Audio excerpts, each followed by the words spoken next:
దేవుని నామానికి మహిమ కలుగును గాక. సర్వోన్నతమైన ప్రభువైన యేసుక్రీస్తు నామములో ఈ వాచ్ నైట్ సర్వీస్కి ఆంటీ గారి కుటుంబ పక్షులందరినీ ప్రేమతో ఆహ్వానిస్తూ ఉన్నాను. దయచేసి అందరం లేచి నిల్చుందాం. ఒకసారి లేచి నిల్చుందాం. 91వ కీర్తన మార్చి చదువుకుందాం. 91వ కీర్తన. మహోన్నతుని చాటున నివసించువాడే సర్వశక్తిని నీడను విశ్రమించువాడు.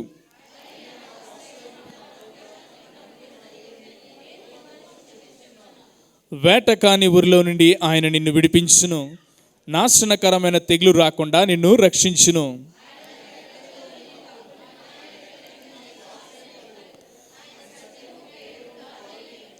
రాత్రి వేళ కలుగు భయమునకైనను పగటి వేళ ఎగురు బాణమునకైనను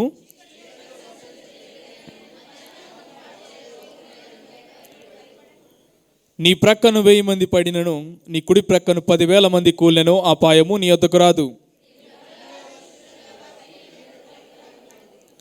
యెహోవా, నీవే నా ఆశ్రయమని నీవు మహోన్నతుడైన దేవుని నీకు నివాస స్థలముగా చేసుకుని ఉన్నావు.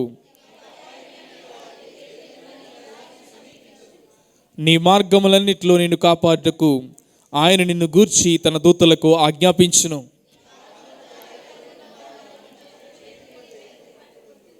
నీవు సింహములను నాగుపాములను త్రొక్కెదవు, కొదమ సింహములను భుజంగములను అణగద్రొక్కెదవు.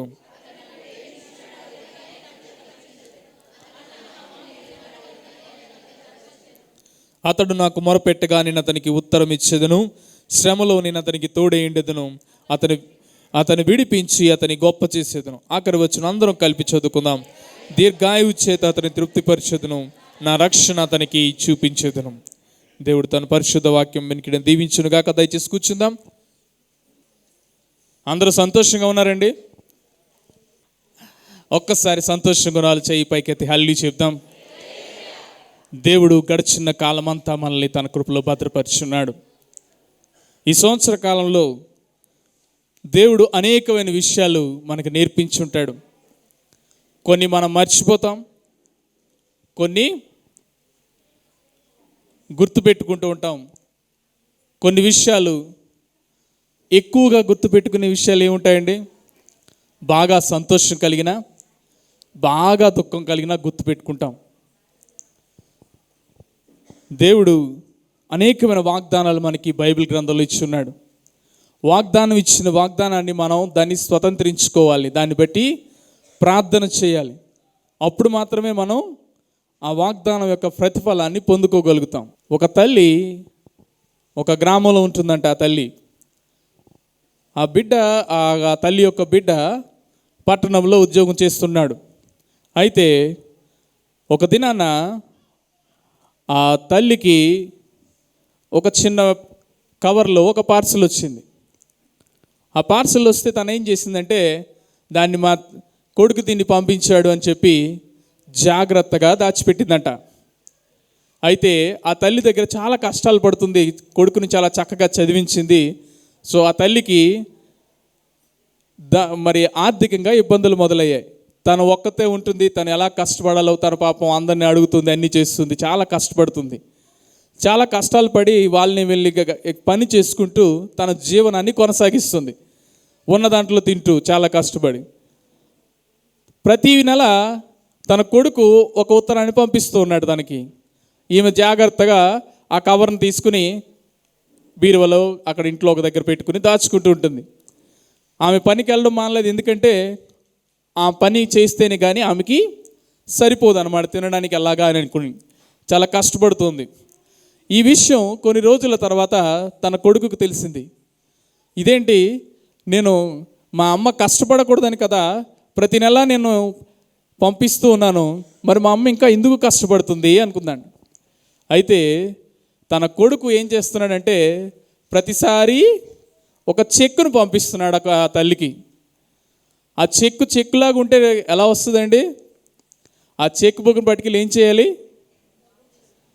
వెళ్ళి బ్యాంక్కి వెళ్ళి మార్చాలి, ప్రాసెసింగ్ చేయాలి. ప్రాసెస్ చేయకపోతే ఏమవుతుంది? అది ఒక కాగితం ముక్కలాగే మిగిలిపోతుంది. తన కొడుకు అనుకుంటున్నాడు, నేను తల్లికి పంపిస్తున్నాను, నా తల్లి సుఖంగా ఆ డబ్బులు బ్యాంక్కి వెళ్ళి తెచ్చుకుని చక్కగా ఉంటుంది అని అనుకున్నాడు. కానీ ఆ తల్లి ఏం చేస్తుందంటే, ఆ తల్లికి ఆ కాగితం యొక్క విలువ తెలియదు, దాన్ని ఎవరికి చెప్పలేదు ఆమెకి. సో తను ఏం చేస్తుందంటే జాగ్రత్తగా పెట్టెలో దాస్తుంది. అలాగ 12 కాగితాలు ఆ పెట్టెలో ఉన్నాయి. అంటే 12 చెక్కులు ఆమె దగ్గర ఉన్నాయి. ఈ 12 చెక్కులు బ్యాంక్కి వెళ్తేనే కదా క్యాష్ అవుతాయి. సో ఈ విషయం తల్లికి తెలియదు. మన క్రైస్తవులు కూడా చాలామంది ఇలాగే చేస్తూ ఉంటాం. దేవుడు మనకి ఒక వాగ్దానాన్ని ఇచ్చిన తర్వాత ఆ వాగ్దానాన్ని మనం ఏం చేస్తామండి, జాగ్రత్తగా బైబిల్లో పెట్టి మూసేస్తాం. ఆ వాగ్దానం అక్కడితో అయిపోయింది. ఆ వాగ్దానం ఏం చేయాలి, మనం ప్రాసెస్ చేయాలి. ఆ వాగ్దానాన్ని పట్టుకుని దేవుని దగ్గరికి వెళ్ళాలి. ప్రభువా, నాకు ఈ వాగ్దానం ఇచ్చావు, ఇది నాకు దయచేయమని ప్రార్థన చేయాలి, అడగాలి. అప్పుడు మాత్రమే అది ఎలా మారుతుందండి, క్యాష్ రూపంలో కన్వర్ట్ అవుతుంది, మనకు ఆశీర్వాద రూపంలో అది కన్వర్ట్ అవుతుంది. దేవుడు వాగ్దానం అయితే మనకి ఇస్తున్నాడు, కానీ మన వాగ్దానాన్ని జాగ్రత్తగా దాచిపెడుతున్నాం. ఒక ఆయన ఒక పాస్టర్ గారు, ఈ మధ్య నేను ఇది ఉన్నాను, మీరు కూడా వినే ఉంటారు, ఇది ఎవరు చెప్పినట్టున్నారు, ఎక్కడ విన్నాను మరి ఎక్కడ నన్ను గుర్తు రావట్లేదు నాకు. ఒక పాస్టర్ గారు ఒకళ్ళ ఇంటికి భోజనానికి వెళ్ళారంట, దైవజనులు ఫ్యామిలీ. క్రిస్మస్ రోజు మరి వాళ్ళని భోజనాన్ని పిలిచారు. భోజనాన్ని పిలిచిన తర్వాత భోజనానికి వెళ్ళారు. వెళ్ళిన తర్వాత అంతా భోజనాలు అన్నీ అయిపోయి అంతా జాగ్రత్తగా వచ్చేసారు. వచ్చి పాస్టర్ గారు ఇంటికి వెళ్ళిపోయారు. తర్వాత ఆ ఇంటి యజమాని అడిగిందంట, ఏమయ్యా, పాస్టర్ గారు భోంచేసి వెళ్ళారు, భోంచేసి వెళ్ళిన తర్వాత దగ్గర నుంచి మన ఇంట్లో ఒక స్పూన్ కనపడలేదు అన్నదంట. ఏం కనపడలేదు అన్నదండి, ఒక స్పూన్ కనపడలేదు అన్నదంట. ఆమెకి ఆ పాస్టర్ గారి మీద ఉండిపోయింది, ఈ పాస్టర్ గారు ఈ స్పూన్ దొంగిలించి పట్టుకెళ్ళిపోయి ఉంటాడు ఖచ్చితంగా అని.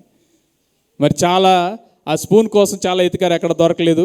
సో ఈయన ఇంకా డిసైడ్ అయిపోయారు, యజమానుడు ఈ స్పూను ఈయన తీసుకెళ్ళిపోయాడని. మళ్ళీ న్యూ ఇయర్కి పాస్టర్ గారు వచ్చారు. న్యూ ఇయర్కి తర్వాత నెక్స్ట్ ఇయర్ మరి కొన్ని సంవత్సరాల తర్వాత, కొన్ని రోజుల తర్వాత వచ్చారు. అయితే యజమానురాలు పాస్టర్ గారిని, మరి ఆ యజమానుడిని కంగారు పెడుతుంది, అడగండి పాస్టర్ గారిని అడగండి.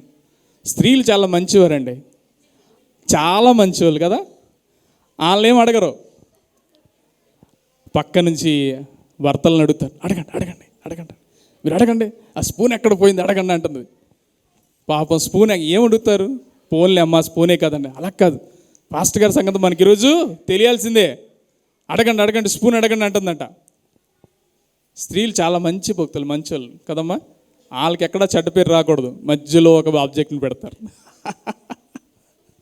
అడగండి కనుక్కోండి అంటుంది. పాపం ఆ భర్త సగం చచ్చి, పాస్టర్ గారు మీరు భోంచేసి వెళ్ళిన తర్వాత దగ్గర నుంచి మా ఇంట్లో ఒక స్పూన్ కనపట్లేదండి, మీరేమన్నా తీస్తే చెప్పండి సార్ అన్నాడంట ఆయన. పాపం ఇంకా తప్పట్లేదు, భార్య పోరు భరించలేక మొత్తానికి ఆయన అడిగితే అవునమ్మా నేనే తీశాను స్పూన్ అన్నాడు ఆయన. అందరూ ఒక్కసారి షాక్ అయిపోయారు, ఇదేంటి పాస్టర్ గారికి ఇంత మనం కానుక ఇచ్చాం, అన్నీ ఇచ్చాయని స్పూన్ పట్టుకెళ్ళాల్సిన అవసరం ఏముంది అని. అమ్మా మీ ఇంట్లో ఆ స్పూను నేను ఆ బైబిల్లో పెట్టెళ్ళానమ్మా, మీ బైబిల్లో ఉన్నాడంట. ఎక్కడుందండి, వాళ్ళ బైబిల్లో పెట్టెళ్ళాడంటే వాళ్ళు ఎప్పుడు బైబిల్ తెరవరు అనమాట. ఆ స్పూన్ ఆ బైబిల్లోనే ఉంది, ఆ బైబిల్లోనే పెట్టించారు. మీరు కనీసం ఆ స్పూన్ కోసమైనా ఆ బైబిల్ ఎతుకుతారని వెళ్ళానమ్మా అంటే మీరు ఇప్పటికొచ్చి ఆ బైబిల్ తీయలేదన్నమాట. ఆ స్పూన్ లాంటిదే మన వాగ్దానం కూడా. ఆ వాగ్దానాన్ని మనం దాచి ఉంచుతాం, అలాగా దాచి దాన్ని స్వతంత్రించుకోం. యోసేపు జీవితంలో అబ్రహాముకి దేవుడు వాగ్దానం ఇచ్చాడు, నీ సంతతిని ఆశీర్వదిస్తానని. యోసేపు దాన్ని స్వతంత్రించుకున్నాడు. యోసేపు దాన్ని ఎగ్జిక్యూట్ చేసి యోసేపు ఎక్కడికి వెళితే అక్కడ ఆశీర్వాదం పొందాడు. వర్ధిల్లడం గురించి ఆంటీగా లాస్ట్ వీక్ చెప్పారు. నేను ఈ సంవత్సరం అంతా ఈ వర్ధిల్లడం గురించే వింటున్నా. యోసేపుని దేవుడు ఎంతగా వర్ధిల్లింపజేశాడంటే చెప్పాలి సఖ్యం అంతగా. ఊరికనే వర్ధిల్లింప చేశాడండి. మధ్యలో చెరసాల్లో ఉన్నాడు, మధ్యలో ఒక నౌకరుగా పనిచేశాడు, గొంతలో వేయబడ్డాడు. కానీ ఏం చేశాడు, దేవుడిచ్చిన వాగ్దానాన్ని మరిచిపోలేదు. వాగ్దానాన్ని బట్టి నా తండ్రి ఇంటిని నువ్వు ఆశీర్వదిస్తానని వాగ్దానం ఇచ్చావు గనుక నన్ను కూడా ఆశీర్వదించని తను ఆశీర్వదింపబడ్డాడు. ఈ నూతన సంవత్సరంలో, రాబోయే నూతన సంవత్సరంలో మన వాగ్దానాలు మనం దాచుకోవద్దు. దేవుడు మనకిచ్చినటువంటి ఆశీర్వాదాలని ఎగ్జిక్యూట్ చేయడం ప్రారంభిద్దాం. ఇంకా రాబోయే దినాలు ఏంటంటే, పిలువబడిన వారు అనేకులు కానీ ఏర్పరచబడిన వాళ్ళు కొంతమందే. చూడండి, యేసుక్రీస్తు వారికి 12 మంది శిష్యులు ఉండగా ఇద్దరిని పైకి తీసుకెళ్తాడు. ఇద్దరిని ఆ కొండ మీదకి వెళ్ళినప్పుడు, ప్రార్థన చేయడానికి వెళ్ళినప్పుడు ఎవరిని తీసుకెళ్తారండి? ఇద్దరిని శిష్యుల్ని తీసుకెళ్తాడు. అలాగే పిలువబడిన వారు 12 మందిలో ఆ ఇద్దరు ఏర్పరచుకున్నారు. Chosen people. ఈ కొత్త సంవత్సరంలో మనం చూజన్ పీపుల్గా ఉండడానికి ప్రయత్నం చేద్దాం. దేవుడు రాకడ సమీపమైతే, మన సంవత్సరాలు పెరుగుతున్న కొలది మనం ఏమవుతుందండి, మనం రాకడికి అతి దగ్గరగా వెళ్తున్నాం. This the time to take risk. మనం ప్రతి విషయంలో రిస్క్ తీసుకోవడానికి ప్రయత్నం చేయాలి. దేవుని ఏ కష్టం, ఏ పరిస్థితుల్లో అయినా దేవుడు ఇచ్చిన వాగ్దానాన్ని పట్టుకొని రిస్క్ చేయడానికి ప్రయత్నం చేయాలి. షడ్రకు, మేషకు, అబేద్నెగోల లైఫ్ని రిస్క్ చేశారు. ఎస్తేరు తన వంశం కోసం రిస్క్ చేసింది, అవునా కాదండి? దానియేలు తన దేవుణ్ణి బట్టి రిస్క్ చేయడానికి సిద్ధపడ్డాడు. సింహాల గుహలో రిస్క్ అయినా విడిచిపెట్టకుండా వెళ్ళడానికి సిద్ధపడ్డాడు. ఇది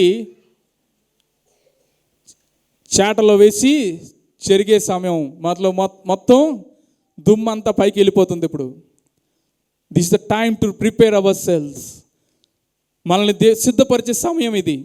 మనం సిద్ధపడాలి. ఈ కొత్త సంవత్సరంలో సంవత్సరాలు గతించుండగా దేవుడు తన కార్యాలను నూతన పరచబడుతున్నాడు. ఇగో సమస్తము గతించును, సమస్తము క్రొత్త, ఆయన పాతవన్నీ గతిస్తూ ఉన్నాయి. ఈ విషయాన్ని గమనించుదాం. మనం ఒక కొత్త జనరేషన్ అవ్వడానికి ప్రయత్నం చేద్దాం. దేవుడు మనకిచ్చిన వాగ్దానాల్ని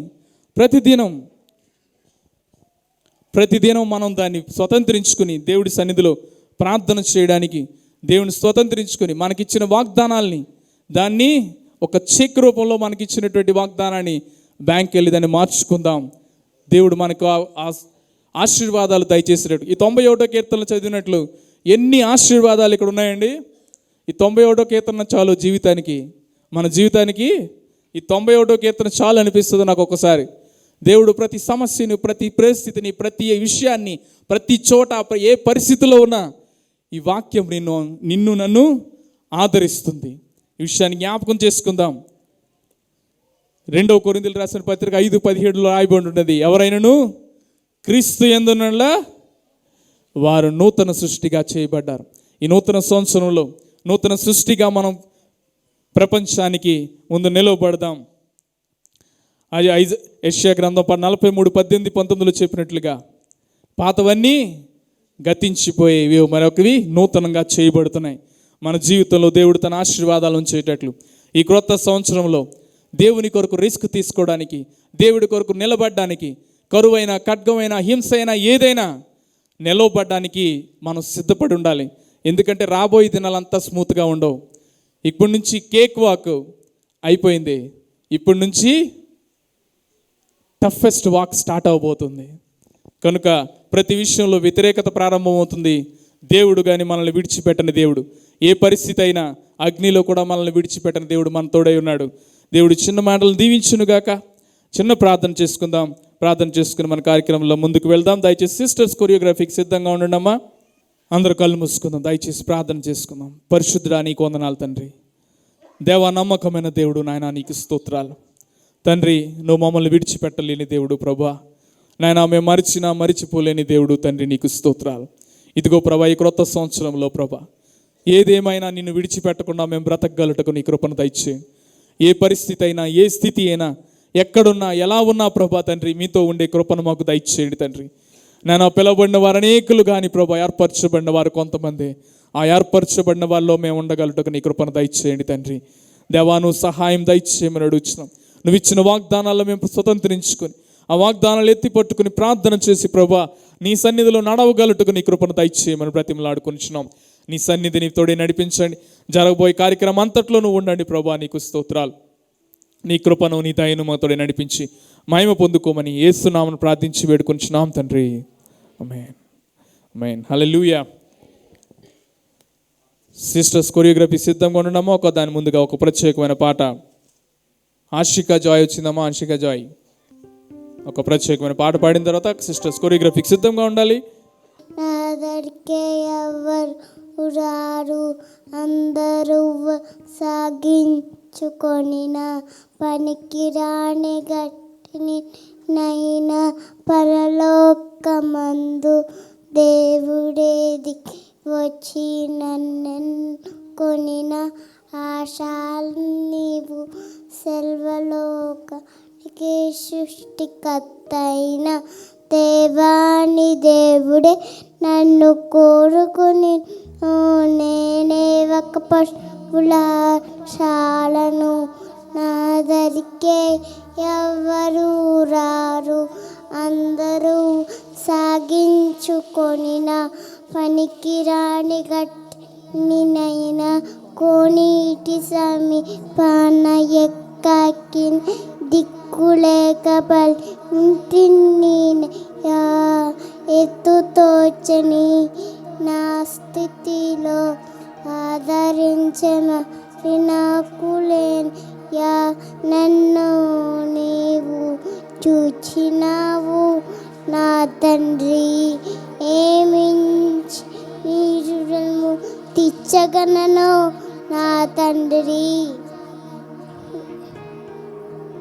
నేనే ఒక పశువుల శాలను నాకే ఎవరు రారు, అందరూ సాగించుకొనిన పనికి రాని గట్టినైనా పరలోకమందు దేవుడేది వచ్చి నన్నెన్నుకొనిన ఆశాలు నీవు సెల్వలోకానికి సృష్టికర్తైన దేవాని దేవుడే నన్ను కోరుకొనిను. హల్లెలూయా.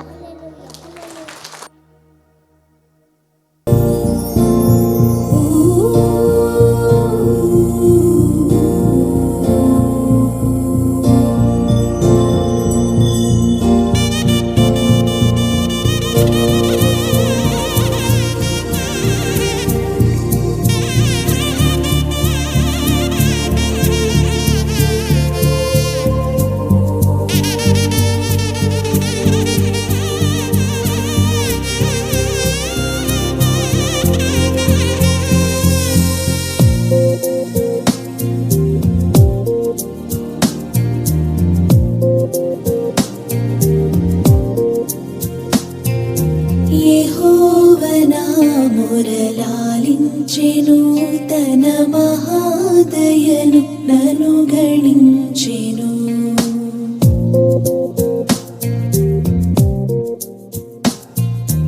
యెహోవా నా మొరలాలించెను తన మహాదయను నన్ను గణించెను. అహర్నిశలది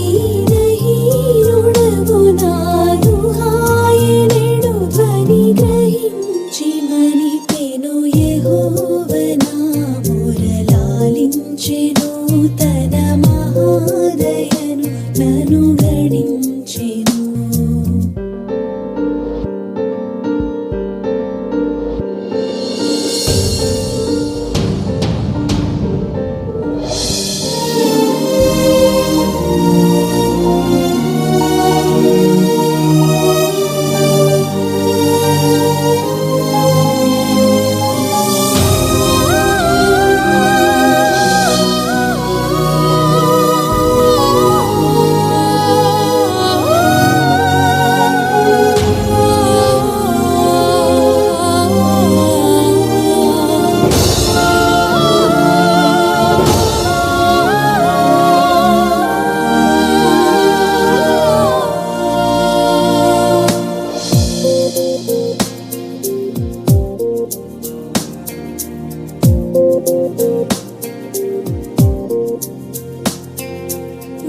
విలాపములకు చెవినిచ్చెను, శ్రమ కలాపములకు సెలవిచ్చెను.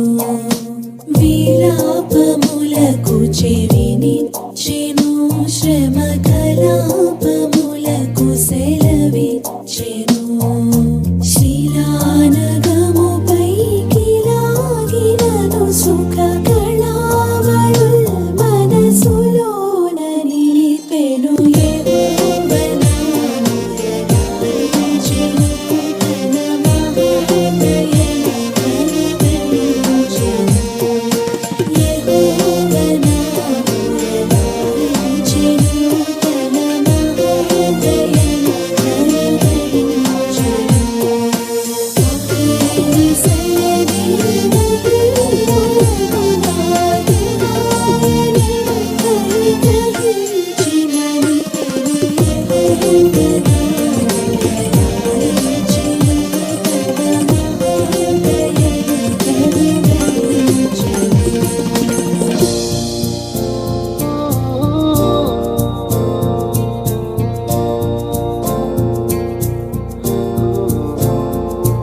ఈ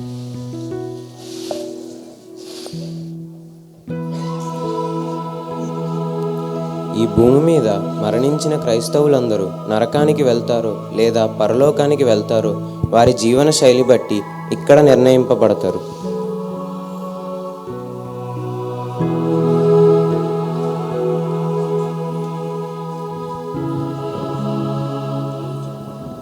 సాతానా, నీకు ఇక్కడేం పని? ఈరోజు తీర్పు దినం కదా ప్రభువా, ఈరోజు ఇక్కడికి వచ్చే వాళ్ళందరూ నా బిడ్డలే. మరి నేను నా నరకానికి తీసుకుని వెళ్ళాలి కదా. సరే, అయితే ఆత్మను ప్రవేశపెట్టండి.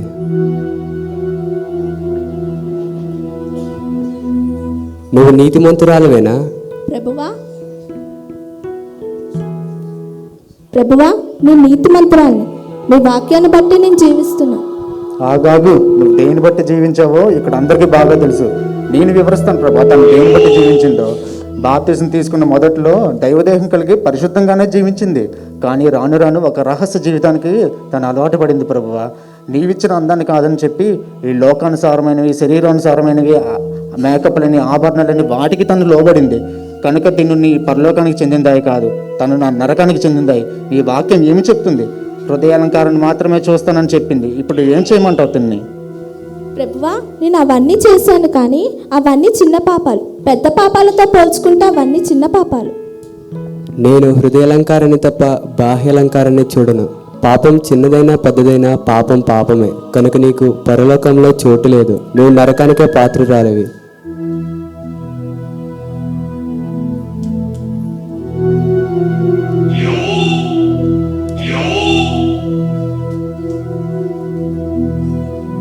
తరువాత ఆత్మను ప్రవేశపెట్టండి.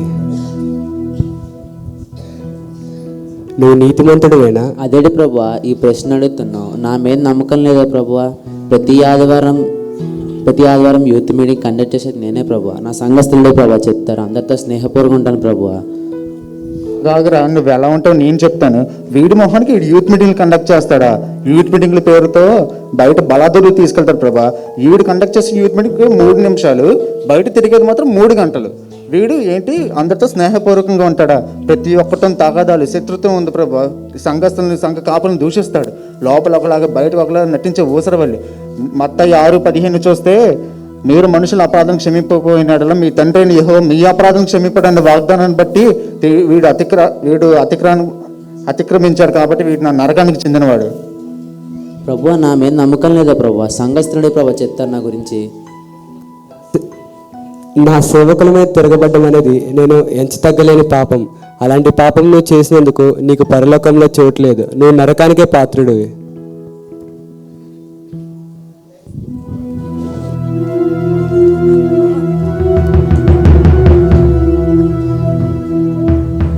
తర్వాత ఆత్మను ప్రవేశపెట్టండి.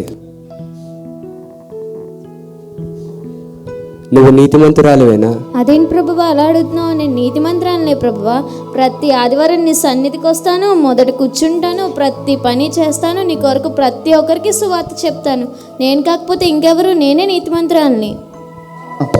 చెప్పు ఆ రిబ్బన్లు కట్టాను, మ్యాట్ వేసిన వైర్లు కట్టాను, ఇలాంటి ఇటుగా ప్రభు నువ్వు పరలోకానికి తీసుకెళ్తాను అంటున్నావు వీళ్ళని. తను ఎలాంటిదంటే తన పాపాన్ని నువ్వు క్షమించలేవు ప్రభా.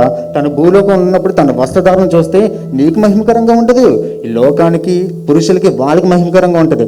తన వస్త్రధారణ బట్టి తన పాపం మూట కట్టుకోవడం కాకుండా ఎంతోమంది పురుషులు వాళ్ళ చూపు చేత పాపం చేస్తున్నారు. కనుక తన అధిక పాపం మూట కట్టుకుంది. ద్వితీయోపదేశకాండం 22:15 అధ్యాయం చూసుకుంటే, స్త్రీలు పురుషుల వేషం వేసుకొనకూడదు, పురుషులు స్త్రీల వేషము వేసుకొనకూడదు. అలాగ చేయవారందరూ నీ దేవుడైన యెహోవాకి హేయులన్న వాగ్దానం ఉంది కదా. తను బట్టి ఏం చేయమంటావు చెప్పు. ఎలాంటి దుస్తులు వేసుకోవాలన్నది నా ఇష్టం. దుస్తులు వేసుకున్నందు మాత్రాన చూడాలని లేదు కదా. కళ్ళతో పాపం చేసింది వాళ్ళు, మధ్యలో నేనేం చేశాను ప్రభువా? శరీరాశ, నేత్రాశ, జీవడంబం అనేవి నా నుంచి వచ్చినవి కావు. అవి లోక సంబంధమైనవి. నీ వలన అనేక మంది పురుషుల పాపం చేయడం వలన నువ్వు వాళ్ళంతటి పాపాన్ని మూటగట్టుకున్నందుకు నీకు పరలోకంలో చోటు లేదు. నువ్వు నరకానికే పాత్రురాలివి.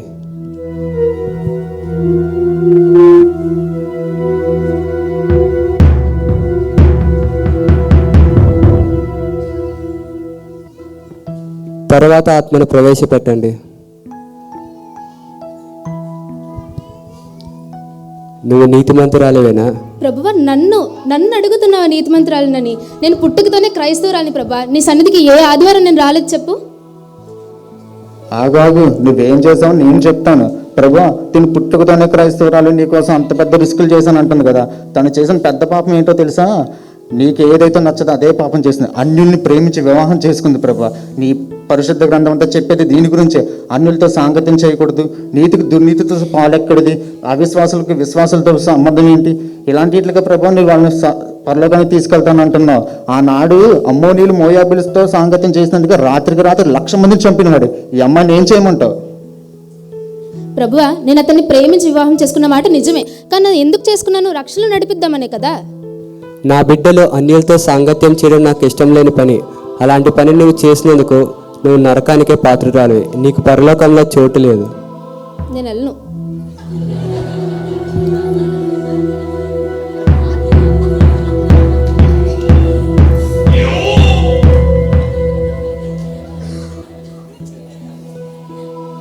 తర్వాత ఆత్మను ప్రవేశపెట్టండి. ఇదేంటి కొత్తగా ఉంది? బాగానే ఉందిలే, పర్లేదు.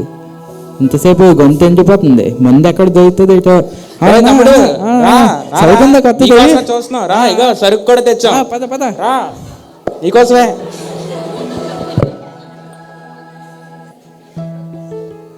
ఇతడేంటి పరలోకానికి రాకుండా నేరుగా నరకానికే వెళ్ళిపోయాడు? అతడు భూమి మీద దారి తప్పాడు ప్రభువా. నీ రక్షణ తీసుకొని ఆజ్ఞను అతిక్రమిస్తే నరకానికి వెళ్తాడని తెలిసే అతడు అలా చేశాడు. అతని గురించి వాళ్ళ తండ్రిదండ్రులు ఎడవని రోజంటూ లేదు. దీని అంతటికి కారణం ఆ సాతానే. విన్ని కాదు, ఎక్కడికి వస్తున్నావు? ఏంటి ప్రభువా, మరి నీ పరలోకం ఫీల్ చేసుకుంటున్నావు, బాగానే ఉంది. మన నరకాన్ని కూడా నేను ఫీల్ చేసుకోవాలి కదా. వాళ్ళు రక్షణ పొందిన మాట వాస్తవమే. మరి నేను పెట్టిన ఆశలన్నిటికీ వాడు పడిపోతున్నాడు. దానికి నన్నేం చేయమంటావు?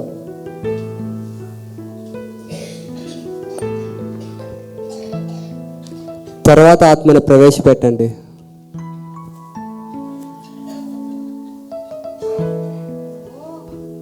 పరలోకమే వచ్చేసానా? ఇప్పుడు ఒక లిస్ట్ ఉంటుంది. ఒక బంగ్లా, ఒక విల్లా. అమ్మో, కిరీటం మర్చిపోయాను. ప్రభా ప్రొసీజర్ ఏంటి ప్రభా? అంటే కిరీటం ఇచ్చాక లోపల పంపుతారా, లేదంటే లోపలికి వెళ్ళాక మాకు కిరీటం ఇస్తారా? ముందు నువ్వు భూలోకంలో నా కోసం చేసిన సేవ ఏంటో చెప్పు. అప్పుడు నీకు కిరీటం అవ్వాలో బంగాళా అవ్వాలో నేను నిర్ణయిస్తాను. ప్రభా, నేను ఈ సేవకురాలిని ప్రభా. నేను ఒక ఇంటర్నేషనల్ స్పీకర్ని ప్రభా. నేను ఎంతమందిని స్వస్థపరచలేదు, నీ నామంలో దయ్యాలు వెళ్ళగొట్టలేదా? నేను కాకుండా పరలోకానికి ఇంకెవరు ప్రభా అర్హులు? ఎవరు అర్హురో నేను చెప్తాను, కానీ ఎంతో మంది ఆత్మను రక్షించాను అంటున్నావు కదా. ఏది ఒక్క ఆత్మను చూపించి ఇందులో? ఒక్క ఆత్మ ఏంటి? చూడు ఎంతమంది వస్తారు. ఎవరు కనిపించట్లేదా? వస్తాడు. ఎవరు వస్తారు? కానీ నేను ఒకరిని రప్పిస్తా, వాడిని గుర్తుపట్టగలవా? హే, ఇతను మా సంఘస్థుడే. చూసా కదా ప్రభువా, వాళ్ళ సంఘానికి వెళ్తే ఇలాగే నా సంఘానికి వస్తూ ఉంటారు ప్రభువా. తన పరిచర్య అనేది, తన దృష్టిలో పరిచర్య అనేది సేవ కాదు ప్రభా, బిజినెస్. తన దగ్గర గంట పరిచర్యకి 2 లక్షలు, 2 గంటల పరిచర్యకి 4 లక్షలు. అప్పుడప్పుడు ప్రభా మెచ్చుకోవాల్సింది ఏంటంటే సమ్మర్ సీజన్ డిస్కౌంట్లు కూడా ఉన్నాయి ప్రభా. దీని దగ్గర అయితే Christmas code discount, Easter code discount ఉంది ప్రభా. ఇలాంటి ఇట్లుగా ప్రభా నువ్వు బంగారాలు బిల్డింగ్లు కట్టిస్తా ఉంటున్నావు. తన సంఘంలో ప్రతి ఒక్కరు పెయిడ్ యాక్టర్స్ ప్రభా. పెయిడ్ యాక్టర్స్ పెట్టి సేవ చేస్తుంది ప్రభా. ఇంకా తను ఇంటర్నేషనల్ స్పీకర్ అని చెప్తుంది కదా. తన ఇంటర్నేషనల్ స్పీకింగ్ ఎలా ఉంటుందో తెలుసా? తను ఈ ఫ్లైట్ టికెట్ ఉంటేనే వస్తాను, ఈ వెహికల్ ఉంటేనే వస్తాను, ఈ కారు ఉంటేనే వస్తాను, ఇలాంటి ఇట్లుగా ప్రభా నువ్వు పరలోకానికి తీసుకెళ్తాను అంటున్నా వీళ్ళని. ప్రవ్వా, అదంతా నేను సంపాదించుకున్నదా? అదంతా నీదయ్యా కదా ప్రవ్వా. అదంతా ఆయన దయ్య కాదమ్మా, అదంతా మాదయ్య. నా సేవ అనేది చాలా పవిత్రమైన కార్యం. ఆనాడు నా సంఘం ముందు చేసిన ఆ వ్యాపారాన్ని నేను ఒప్పుకోలేదు, కానీ నువ్వు నా పరిచర్యనే వ్యాపారం చేసావు. అందుకు నీకు పరలోకంలో చోటు లేదు, నువ్వు నరకానికే పాత్రురాలివి. ప్రవ్వా అలా మాత్రం అనకు ప్రవ్వా. నీ పరలోకంలో కూర్చోడానికి స్థలం ఉన్నా చాలు ప్రభా. నేను ఇంకేం అడగను ప్రభా ప్లీజ్. ఎందుకమ్మా అంత మూల కూర్చోవడం? ఇక్కడ మా దగ్గర విశాలంగా లగ్జరీగా ఉంది, దామ్మా ఇక్కడికి. నువ్వు ఆగు, నువ్వు అక్కడే ఆగు. In the name of Jesus, in the name of Jesus.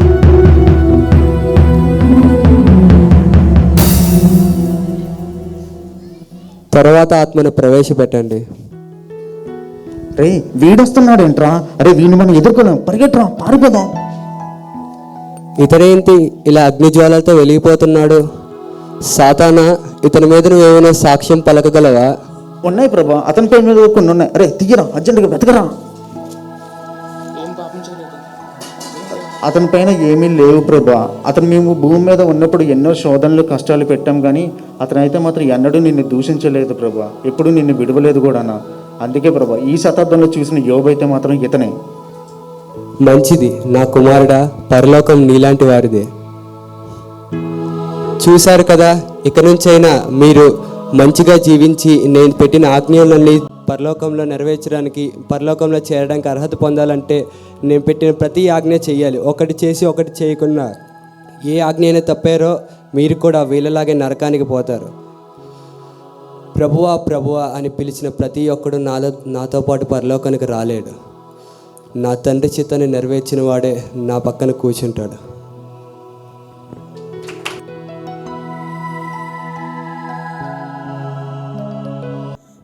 ఈ స్కిట్స్ బట్టి, కొరియోగ్రఫీస్ బట్టి దేవుడు నామని మరొకసారి మహిమ చెల్లిద్దాం, చప్పట్లు కొడదాం గట్టిగా.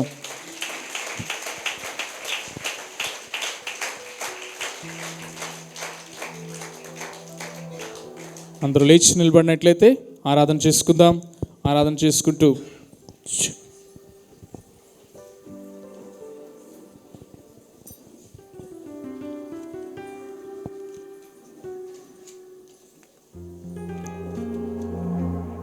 దయచేసి కొంచెం ముందుకు రావడానికి ప్రయత్నం చేయండి.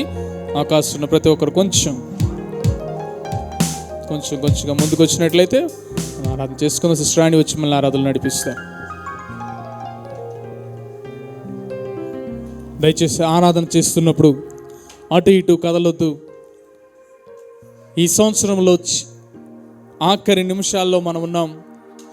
దేవుడు మనకు చేస్తున్న మేలును బట్టి గడిచిన 365 రోజులు తన అద్వితీయమైన కృపను బట్టి మనల్ని కాపాడిన విధానం బట్టి ప్రతి నెల, ప్రతిరోజు, ప్రతి వారం చేస్తున్న మేలును బట్టి దేవుణ్ణి స్తుతిద్దాం. మన హృదయాలను సిద్ధం చేసుకుందాం ఆరాధన చేసుకోవడానికి. దేవుడిని జీవితంలో చేస్తున్న మేళ్లకు, దేవుడు నిన్ను ఆశీర్వదించిన విధానాన్ని బట్టి, దేవుడు నిన్ను కాపాడిన విధానాన్ని బట్టి ప్రతి ఒక్కరు మన హృదయాలను సిద్ధం చేసుకుందాం. ఒక్కసారి జనవరి నుంచి డిసెంబర్ వరకు ఒక్కసారి ఆలోచన చేద్దాం. మరి సిస్టర్ రాణి వచ్చి మళ్ళీ ఆరాధనలు నడిపిస్తారు. Praise the Lord. హల్లెలూయా. సంతోషంగా ఉన్నారా? ఇప్పుడు వరకు సంవత్సరం అంతా జరిగిన ఆరాధన వేరు, సంవత్సరం ఆరాధన అంతా కూడా ఈరోజు ఆరాధించడం వేరు. హల్లెలూయా. ఎవరు ఎంత ఆరాధన చేస్తారో, ఎంత స్వేచ్ఛగా చూడండి. దేవునికి మనం ఏమి ఇవ్వలేం, ఏమి ఇచ్చి ఆయన రుణం తీర్చగలం. సంవత్సరం అంతా దేవుడు మిమ్మల్ని కాచి కాపాడినందుకు మీరు ఇప్పుడు ఏదైనా దేవునికి గిఫ్ట్ ఏదైనా మీరు ఇవ్వాలనుకుంటే అది కృతజ్ఞతాస్తుతులు, దేవుని స్తుతించడం, దేవుని ఆరాధన చేయడం, దేవుని మహింపరచడం. కనుక స్వేచ్ఛగా, సంతోషంగా, ఆరాధనతో, విజయ ధ్వనులతో, సంతోష ధ్వనులతో దేవుని క్రొత్త సంవత్సరంలో మమ్మల్ని అడుగు పెట్టించుతండి అని మనం అడగాలి. ఆరాధన చేద్దాం, దేవుని స్తుతిద్దాం.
కష్టాలలో, కడగండ్లలో, కుంగిన వేళలో ఆదరించావు, చెంత నిలిచావు, ఆదుకున్నావు, నా కన్నీరు తుడిచావు యేసయ్యా.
పాడాలి బిగ్గరగా ప్రతి ఒక్కరు చెప్పాల్సిన మాట, అందరూ చెప్పాల్సిన మాట.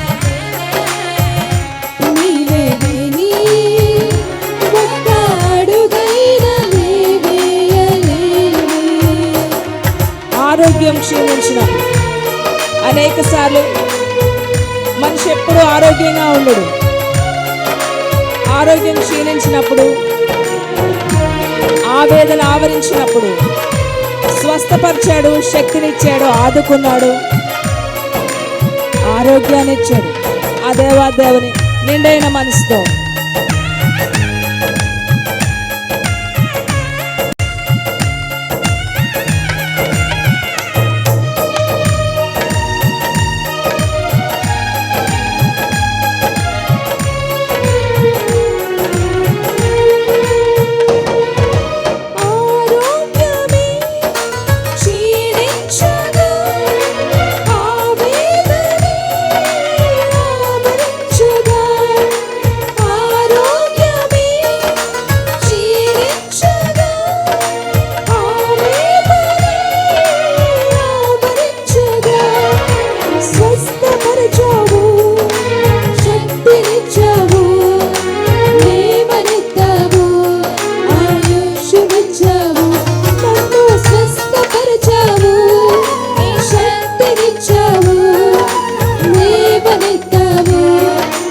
లేక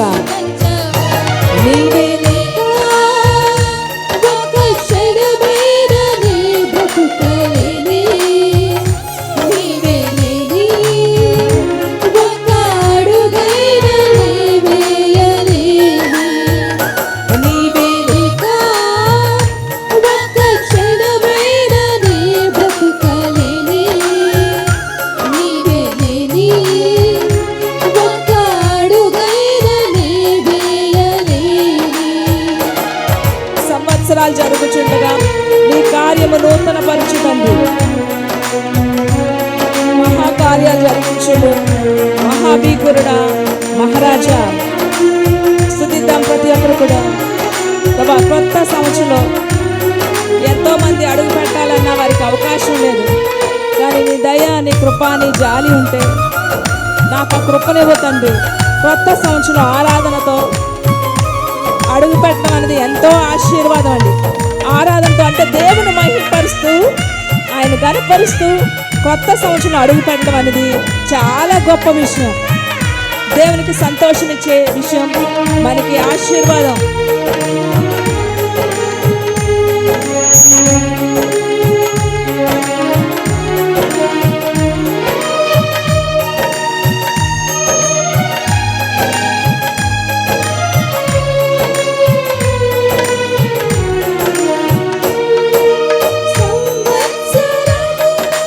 జరుగుచున్న మీ కార్యములను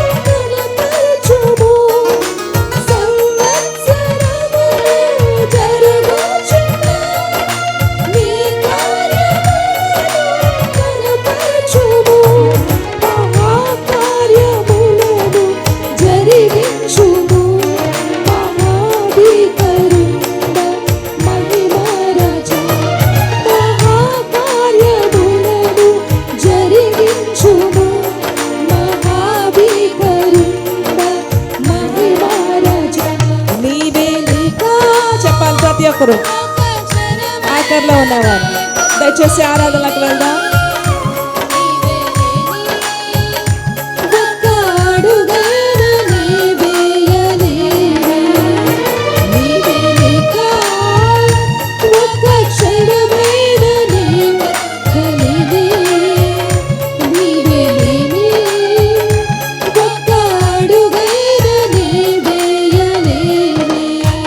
ప్రభువా దేవా, నీ జీవితం నీ పాద సేవకే అంకితం. సమాధాన వార్తను ప్రకటించును, భీకర కార్యాలు నీ కొరకు జరిగించునయ్యా. దయచేసి ప్రతి ఒక్కరు కూడా కృతజ్ఞత కన్నీళ్లతో కృతజ్ఞతతో ఆరాధన చేసిన వారు కృతజ్ఞతతో ఆరాధన చేయండి.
సిద్ధపడాలి.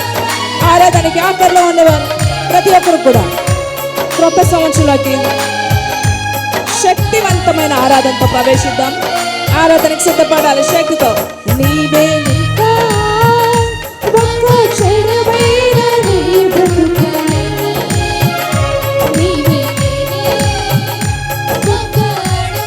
సంవత్సరాది మొదలుకొని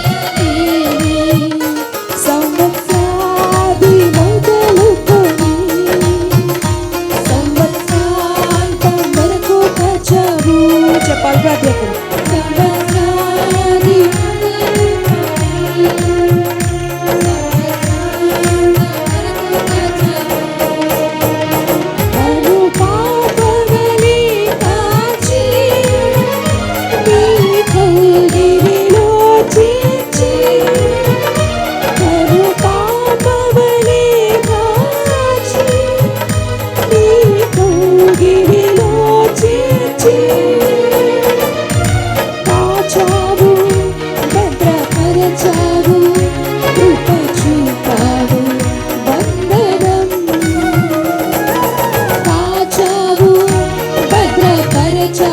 చెప్పాలి ప్రతి ఒక్కరు.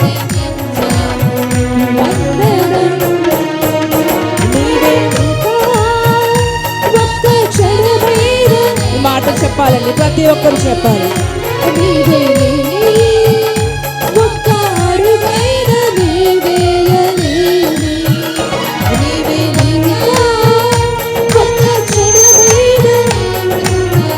ఆరాధన చేద్దాం, పరిశుద్ధుల చెప్దాం.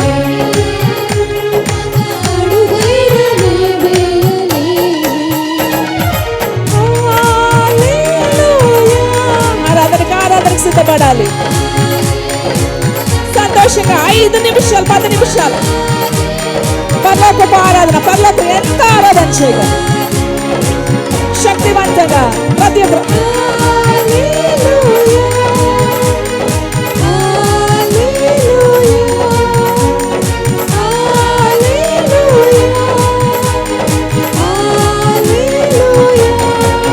బిగ్గరగా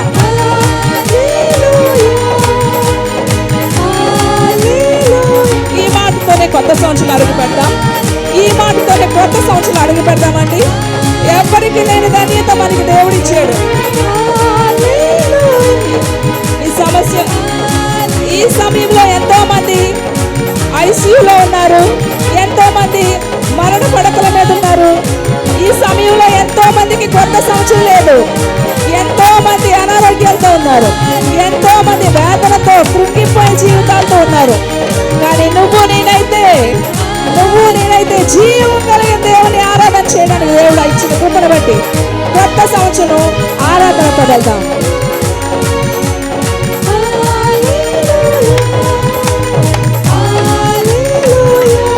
బిగ్గరగా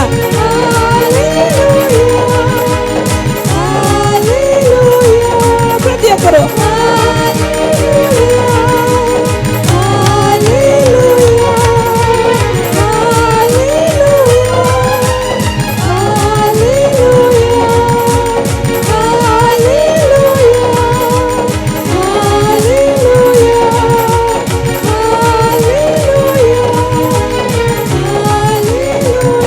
ఒక్క 5 నిమిషాలు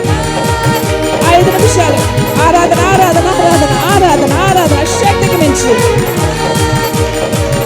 ఆరాధనతోనే వెళ్దామండి.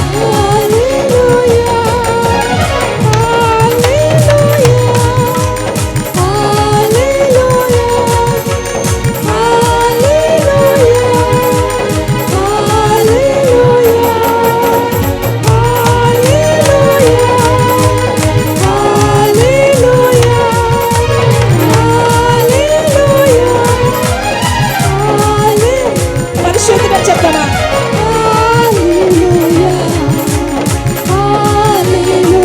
పరిశుద్ధులని చెప్తామా? ఆ దేవాది దేవుడు మనకి ఒక బహుమానంగా ఇస్తున్న ఈ సంవత్సరాన్ని బట్టి దేవుని పొగుడుతాం.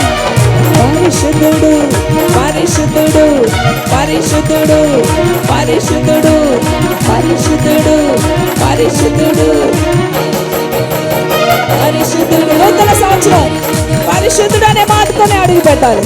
పరిశుద్ధుడు పరిశుద్ధుడు పరిశుద్ధుడు పరిశుద్ధుడు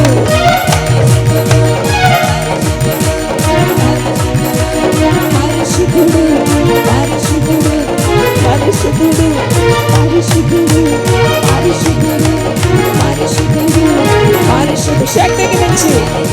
శక్తికి మించి పరిశుద్ధుడు పరిశుద్ధుడు పరిశుద్ధుడు పరిశుద్ధుడు. దాని బలమైన పరిశుద్ధాత్మ శక్తితో నింపండి. నూతన సంవత్సరం మాకు వరంగా పరిశుద్ధాత్మ దేవుణ్ణి అనుగ్రహించండి ప్రభా. నూతన సంవత్సరంలో మాకు వరంగా పరిశుద్ధాత్మ దేవుని అనుగ్రహించు ప్రభా. పరిశుద్ధాత్మ దేవుని కృపరించు ప్రభా. పరిశుద్ధాత్మ దేవుని మాకు వరంగా అనుగ్రహించు ఆయన. పరిశుద్ధాత్మ దేవుని మాకు గిఫ్ట్ గా అనుగ్రహించు పరిశుద్ధాత్మ తండ్రి. పరిశుద్ధాత్మ తండ్రి ఆశ్చర్యాల్లో ప్రతి ఒక్కరి మీద నీ ఆత్మను కృపరిస్తానన్నావు కదా అయ్యా. వాగ్దానం ఇచ్చావు కదయ్యా, వాగ్దానం ఇచ్చావు కదయ్యా అయ్యా. పరిశుద్ధాత్మ కృపరింపు దయచు ఆయన. ఆనాడు కొర్నేలు దగ్గర అన్యులు సైతం పరిశుద్ధాత్మతో నింపబడ్డారు. ఈ నూతన సంవత్సరంలో పరిశుద్ధాత్మ శక్తితో మమ్మల్ని నాయన ప్రవేశపెట్టండి నాయన. పరిశుద్ధాత్మ శక్తితో మమ్మల్ని ప్రవేశపెట్టండి బాబా. పరిశుద్ధాత్మ కృపరింపు కావాలి. పరిశుద్ధాత్మ కృపరింపు యవనస్తుల మీదకి, చంటి బిడ్డల మీదకి, వృద్ధుల మీదకి, యవనస్తుల మీదకి, ఆయన పురుషుల మీదకి, స్త్రీల మీదకి ఆయన నూతన సంవత్సరంలో పరిశుద్ధాత్మాభిషేకం పరిశుద్ధాత్మాభిషేకం మెండుగా మెండుగా మెండుగా కృపరించారు బాబా. ప్రతి ఒక్కరూ ఈ శక్తితో నింపబడాలి. ఈ సంఘం సిద్ధపరచదు, ఈ సంఘం వివాహానికి సిద్ధపరచదు ప్రభా. రాబోతున్న రాకల్లో నాయన నీ యొక్క వివాహానికి ఈ సంఘాన్ని సిద్ధపరచు. పరిశుద్ధాత్మ కావాలి. ఈ కొత్త సంవత్సరం అడుగు పెడుతుండగా పరిశుద్ధాత్మ తండ్రి మా అందరి మీదకి వెళ్ళండి. పరిశుద్ధాత్మ వరం దయచు. పరిశుద్ధాత్మ వరం, పరిశుద్ధాత్మ గిఫ్ట్ కావాలి. పరిశుద్ధాత్మ గిఫ్ట్, పరిశుద్ధాత్మ వరం కావాలి. ఈ సంఘానికి పరిశుద్ధాత్మ కృపరింపు, పరిశుద్ధాత్మ కృపరింపు, పరిశుద్ధాత్మ కృపరింపు, పరిశుద్ధాత్మ కృపరింపు. తండ్రి వందనాలు, తండ్రి వందనాలు, తండ్రి స్తోత్రం, తండ్రి వందనాలు ప్రభా. నీ అభిషేకం కావాలి.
చెప్పలు కొట్టి అవనిస్తాం, బిగ్గరగా చెప్పలు కొట్టి అమ్మ పైకి వస్తారు. ఈ క్రొత్త సంవత్సరం దేవుడు మనల్ని చక్కగా గ్రద్ద రెక్కల మీద పిల్లల్ని ఎలా మోస్తుందో మనందరినీ మోసి ఈ క్రొత్త సంవత్సరం దేవుడు అనుగ్రహించినందుకు ఆయనకి నిండు నమస్కారాలు. 2 చేతులు పైకెత్తి నమస్కరిద్దామా? పైకి 2 చేతులు పెట్టి ఆయనకి నమస్కరించాలి. మన సంఘానికి ఇచ్చినటువంటి ఈ సంవత్సరం వాగ్దానము గొప్ప అద్భుతమైన వాగ్దానం మనకి ఇచ్చారు. యోబు గ్రంథము 5వ అధ్యాయము 37వ అధ్యాయము 5వ వచనం. దేవుడు ఆశ్చర్యంగా ఉరుముధ్వని చేయను, మనము గ్రహింపలేని గొప్ప కార్యములు ఆయన చేయను. ఇది మన జీవితాల్లో జరుగుతుంది, మీరు ఆశ్చర్యపోతారు. అటువంటి గొప్ప కార్యాలు జరగబోతున్నాయి. దేవునికి మహిమ కలుగును గాక. హల్లెలూయా, హల్లెలూయా. మన సంఘానికి ఇచ్చినటువంటి వాగ్దానం ఇది. మన సంఘానికి ఇచ్చినటువంటి వాగ్దానం జ్ఞాపకం చేసుకోండి. మీ జీవితాల్లో కూడా అద్భుతాలు చూస్తారు, మా జీవితాల్లో కూడా గొప్ప అద్భుతాలు జరుగుతాయి. ఇది ఎవ్వరు కూడా తీసివేసింది కాదు. దేవునికి మహిమ కలుగును గాక. హల్లెలూయా, హల్లెలూయా, హల్లెలూయా. ఎంతమంది పరిశుద్ధాత్మతో నింపబడ్డారు? హల్లెలూయా, హల్లెలూయా, హల్లెలూయా. స్వస్థపరచబడతారు కూడా, స్వస్థపరచబడతారు కూడా మీరు. దేవునికి మహిమ కలుగును గాక. ఆమేన్. హల్లెలూయా. సంతోషంగా ఉన్నారా? మేము ఒకటి కోరుకున్నాం, పరిశుద్ధాత్మ దేవుడు మనకు ఉండాలి. ఆ దేవుడు లేకపోతే మనం ఈ భూమి మీదే విడవబడతాం. నా ఆత్మ లేనివాడు నా వాడు కాదను. అందుకే ఈ సంవత్సరంలో గిఫ్ట్గా దేవుడిని మేము అదే అడిగాం, ఈ సంఘానికి పరిశుద్ధాత్మ దేవుడు ఉండాలి. ఆ దేవుడే ఈ సంఘాన్ని వివాహానికి దేవుడు ఏర్పాటు చేస్తాడు కనుక ఆ ముఖ్యమైనది మనం కోరుకోవాలి. కనుక ఈ క్రొత్త సంవత్సరంలో పాత సంవత్సరం నుంచి క్రొత్త సంవత్సరం అడగడానికి ఏదైనా గిఫ్ట్ ఉందంటే ఆ గిఫ్టే మేము అడిగాం. కనుక మీలో ఎంతమంది దేవుని శక్తితో నింపబడ్డారో మాకు తెలియదు, కానీ సంఘానికి మాత్రం తప్పకుండా ఇది ఎత్తబడే సంఘంలో ఉంది కనుక మేమైతే ఆ గిఫ్ట్ అడిగాం. దేవుని మహిమ కలుగును గాక. ఇప్పుడు మనం ఎలా ఉండాలి? పొందుకున్నాం కాబట్టి నిబ్బరం కలిగి ధైర్యంగా ఉండాలి. కనుక మరొకసారి సంతోషంగా దేవుని ఆరాధన చేద్దాం, నిబ్బరం కలిగి ధైర్యంగా ఉండు అని చెప్పి.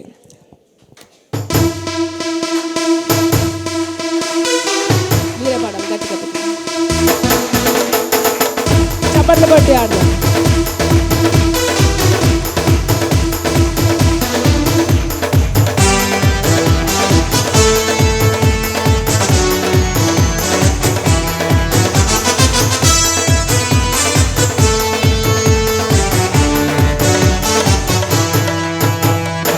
నిబ్బరం కలిగి ధైర్యము గుండు, దిగులు పడకు జడియకు ఎప్పుడు. నిబ్బరం కలిగి ధైర్యము గుండు, దిగులు పడకు జడియకు ఎప్పుడు.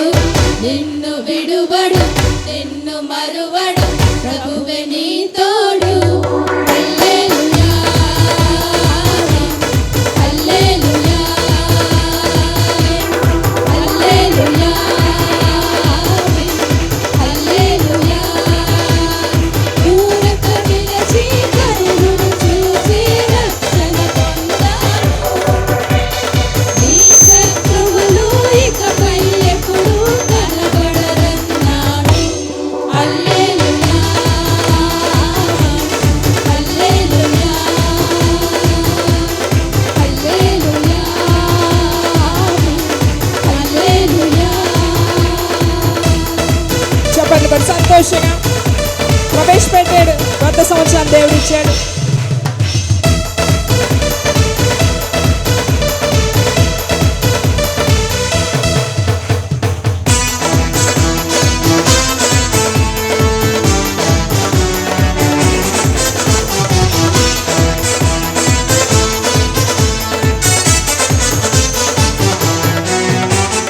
పర్వతాలు తొలగినా, మెట్టలు తరిలినా, పర్వతాలు తొలగినా, మెట్టలు తరిలినా, ప్రభు కృప మమ్మును విడువదుగా. పర్వతాలు తొలగినా, మెట్టలు తరిలినా, ప్రభు కృప మమ్మును విడువదుగా. ఎక్కలేని ఎత్తైన కొండపై ఎక్కినా ప్రభు కృప మమ్మును, ప్రభువే మా బలము. హల్లెలూయా, ఆమేన్. హల్లెలూయా,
చూచి రక్షణ చూద్దాము.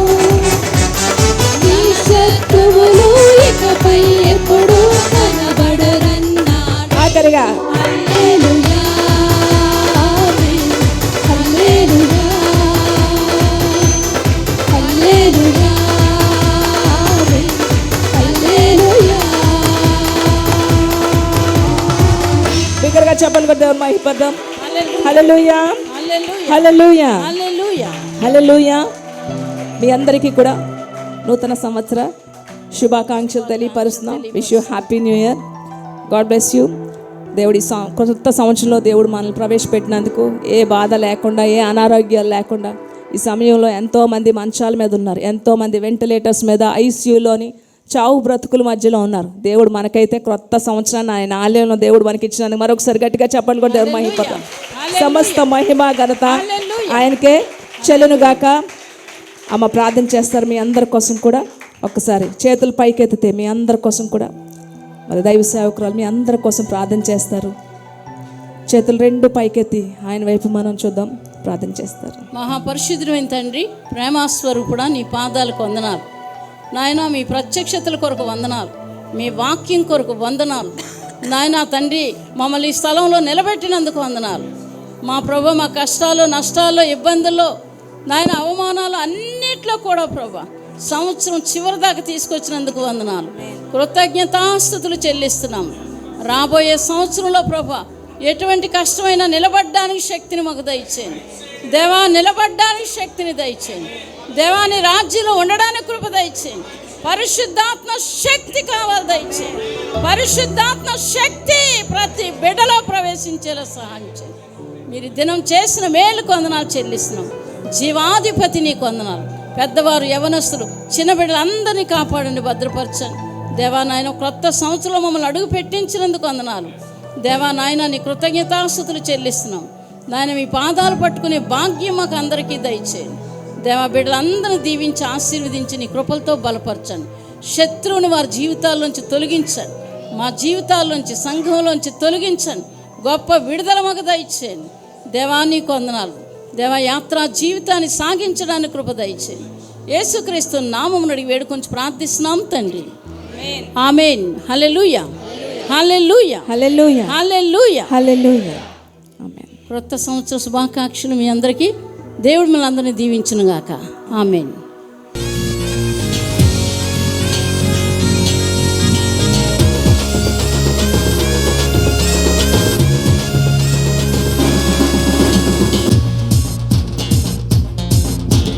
आया हूँ मैं यहाँ यीशु तेरे दरबार में।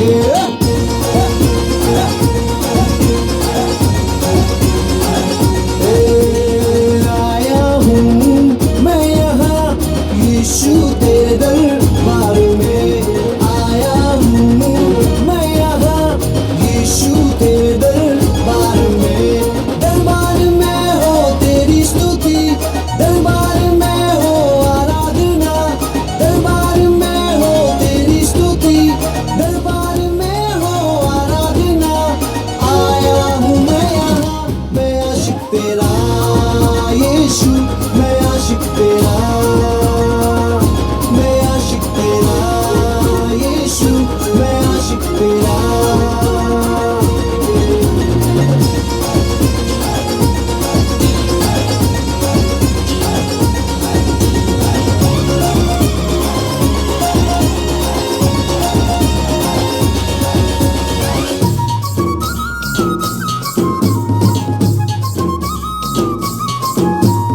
आशिक हूँ मैं तेरा, मैं ना शर्माऊंगा। आशिक हूँ मैं तेरा, मैं ना घबराऊंगा। आशिक हूँ मैं तेरा, मैं ना शर्माऊंगा। आशिक हूँ मैं तेरा, मैं ना घबराऊंगा। यीशु तू मेरा जिंदा खुदा, तू ही तो मेरा है मसीहा। यीशु तू मेरा जिंदा खुदा, तू ही तो मेरा है मसीहा। अरे दाऊद की तरह मैं नाचूंगा यीशु, मैं नाचूंगा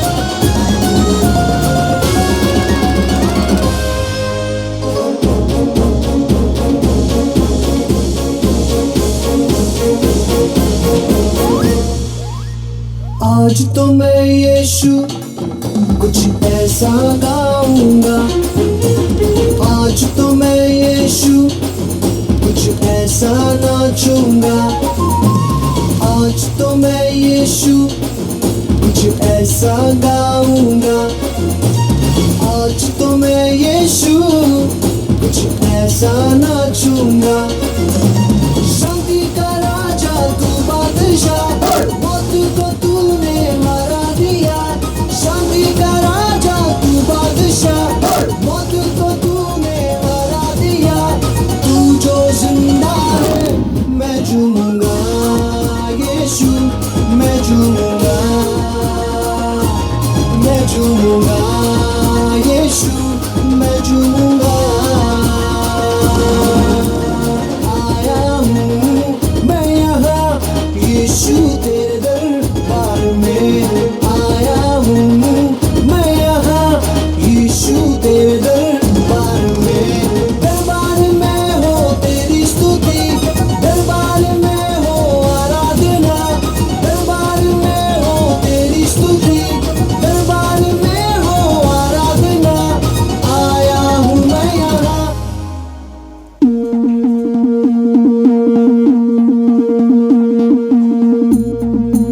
ओ यीशु मसीह की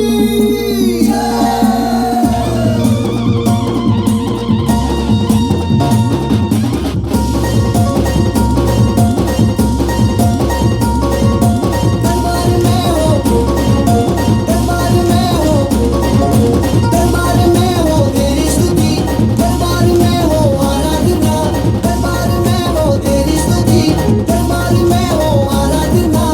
आया हूँ मैं यहाँ, मैं आशिक तेरा यीशु, मैं आशिक तेरा, मैं आशिक तेरा यीशु, मैं आशिक तेरा। दरबार में हो तेरी स्तुति, दरबार में हो आराधना, दरबार में हो तेरी स्तुति, दरबार में हो आराधना।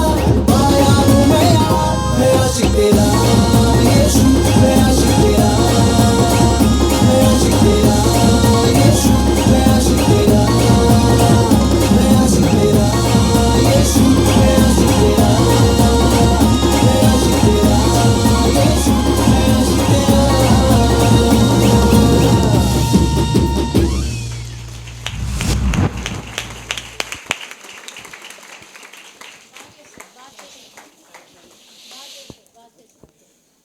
మరి దేవుని నీ నామానికి మహిమ చెల్లిద్దాం. ఒక్కసారి హల్లెలూయా చెప్దాం అందరూ ఒక్కసారి గట్టిగా. నూతన సంవత్సరపు వాక్యాన్ని మెసేజ్ని మనం వినబోతున్నాం. దేవుని వాక్యాన్ని సిద్ధపడదాం, మనం దాన్ని సిద్ధం చేసుకుందాం. మరి సిస్టర్ రాణి వచ్చి మనకి న్యూ ఇయర్ సందేశాన్ని అందిస్తారు. తల్ల వంచినట్లయితే ప్రార్థన చేసుకుందాం. మహోన్నతుడ మహిమగల మహారాజా, మీ నామానికి తండ్రి సాష్టాంగపడి నమస్కరిస్తున్నాం. తండ్రి క్రొత్త సంవత్సరంలో మమ్మల్ని ప్రవేశపెట్టినందుకు తండ్రి మీకు కోట్లాది నాయన కృతజ్ఞతాస్తుతులు చెల్లించుకుంటున్నాం తండ్రి. నాయన విత్తబడుతున్న ఈ మాటలు మీరు మాట్లాడండి. ప్రతి ఒక్కరితోనైనా సత్యాన్ని తెలియపరచండి. ప్రతి మాట మీరు మాట్లాడండి. ఏ యోగ్యత లేని నీ మాటలు చెప్పడానికి ఇచ్చిన కృపను బట్టి మీకు వందనాలు చెల్లించుకుంటూ యేసు పరిశుద్ధ నామమున వేడుకుంటున్నాను తండ్రి, ఆమేన్. దేవునికి సమస్త మహిమ ఘనత కలుగును గాక. వాక్యాన్ని చాలా జాగ్రత్తగా వినాలి. ఎందుకంటే అంతరంగ కాలుష్యాన్ని క్లీన్ చేసేది ఏంటండి? అంతరంగ కాలుష్యాన్ని క్లీన్ చేసేది దేవుని వాక్యం మాత్రమే. అనారోగ్యం అంటే డాక్టర్ దగ్గరికి వెళ్తే అనారోగ్యం బాగు చేసుకుంటాం, కానీ మన అంతరంగంలో ఉన్న ఈ యొక్క వ్యాధిని బాగు చేసుకోవాలంటే ఎక్కడికి వెళ్ళాలి? దేవుని దగ్గరికి వెళ్ళాలి, దేవుని వాక్యం దగ్గరికి వెళ్ళాలి. ఇప్పుడే జస్ట్ 2023 వెళ్ళిపోయింది కదండి. 2024 చూడాలని, అడుగు పెట్టాలని ఎన్నో ఆశలు, ఎన్నో కలలతో అనేక మంది అనుకున్నారు, కానీ వాళ్ళ అడుగు పెట్టలేకపోయారు.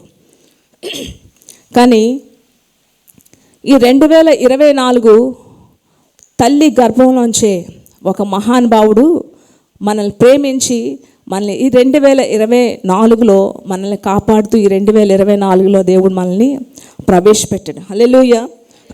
ఆ దైవాది దేవుడే మనకి ఒక బహుమానంగా ఈ 2024ని సంవత్సరాన్ని, కాలాన్ని ఎందుకు మనకి ఇచ్చాడో అనేది చాలామందికి తెలియడం లేదు. చాలామంది మర్చిపోతున్నారు. దేవాది దేవుడే ఈ 2024ని ఒక బహుమానంగా దేవుడు మనకి ఎందుకు ఇచ్చాడు అనే విషయం చాలామందికి, ఈ సమయాన్ని అనేక మందికి ఎందుకు ఇవ్వలేదు ఈ సమయం, దేవుడు మనకెందుకు ఇచ్చాడనే ఈ విషయాన్ని చాలామంది తెలుసుకోలేకపోతున్నారు. చూడండి, నూతన సంవత్సరం న్యూ ఇయర్ అనగానే చాలామంది గొప్పగా భావిస్తారు కొత్త సంవత్సరాన్ని.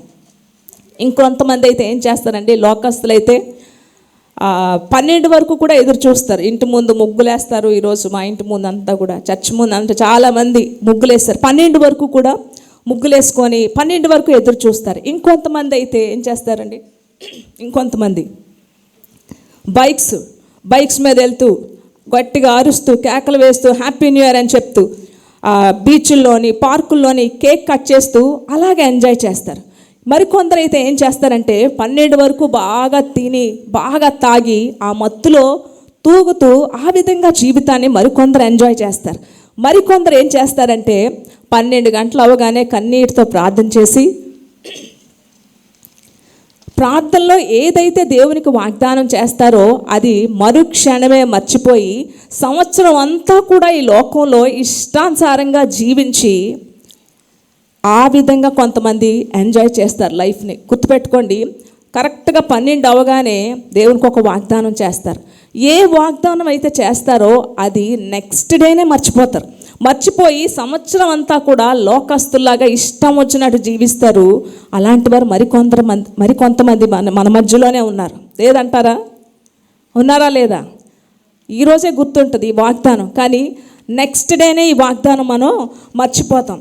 ఆ నెక్స్ట్ డే మరి గుర్తుండదు వాగ్దానం ఏమిచ్చాడు, ఆ వాగ్దానం నేను దేవునికి ఏం చేశాను అని ఎవ్వరికి గుర్తుండదు. అసలు ఈ కొత్త సంవత్సరం దేవుడు బహుమానంగా మనకి ఇవ్వడం వల్ల దేవునికి ఏమి లాభం అండి? దేవుడు మనకి కొత్త సంవత్సరాన్ని బహుమానంగా ఇవ్వడం వల్ల దేవునికి ఏమి లాభం? దేవుడు మనకేమిస్తాడు, మనకేం చేస్తాడని ఆలోచిస్తాం, కానీ దేవునికి నేనేమి ఇస్తాను, నేనేం చేయాలని ఎవ్వరూ ఆలోచించరు కదండి. మనం అడగకముందే దేవుడు తప్పకుండా మన అక్కర్లను ఆయన తీరుస్తాడు. కానీ మనమేం చేస్తాము, ఆయనకి మనమేమి ఇవ్వాలి అనేది ఈరోజు చాలామంది మర్చిపోతున్నారు. ఈరోజు దేవుడు ఏమి ఇస్తాడు?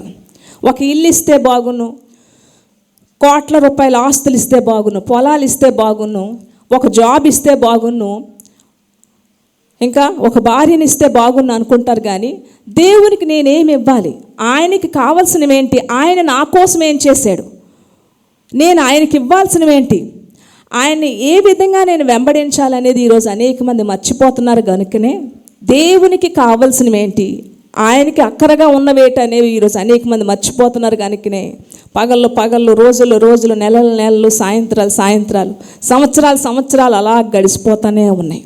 అయితే బైబిల్ గ్రంథంలో దేవుడు చాలా బాధతో ఒక మాట మాట్లాడతాడండి.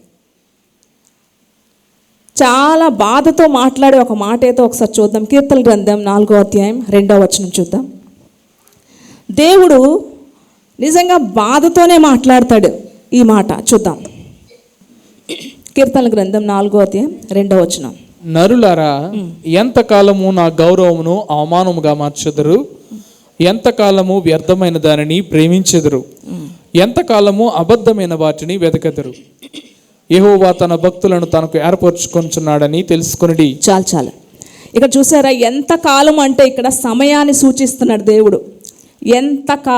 ఎంతకాలం వ్యర్థమైన దాన్నే మీరు ప్రేమిస్తారు అంటే ఇక్కడ సమయాన్ని, క్లియర్గా సమయాన్ని దేవుడు అక్కడ మెన్షన్ చేస్తున్నాడు. ఎంతకాలం ఆస్తులు కావాలని ఆస్తుల చుట్టే తిరుగుతారు, ఎంతకాలం అందం కావాలని అందం చుట్టే తిరుగుతారు, ఎంతకాలం శరీరాన్ని పోషించాలని, శరీరాన్ని సుఖపెట్టాలని శరీరం కోసమే తిరుగుతారు, ఎంతకాలం ఈ భూమి మీదే స్థిరంగా ఉండాలని చెప్పి ఈ భూమి మీదే నా జీవితం ఇక్కడే నేను ఉండిపోవాలి అని ఎంతకాలం ఈ లోకంలోనే ఉండిపోవడం కోసం నువ్వు స్థిరపడిపోవాలని చెప్పి ఎంతకాలం ఈ లోకంలోనే నువ్వు ఉండిపోవాలని నువ్వు ప్రేమిస్తావు అని చెప్పి ఇక్కడ చాలా క్లియర్గా, ఎంతకాలం అంటే ఎంత బాధపడకపోతే దేవుడు ఎంతకాలం ఈ లోకంలోనే ఈ లోకాశల్నే నువ్వు ప్రేమిస్తావని చెప్పి ఇక్కడ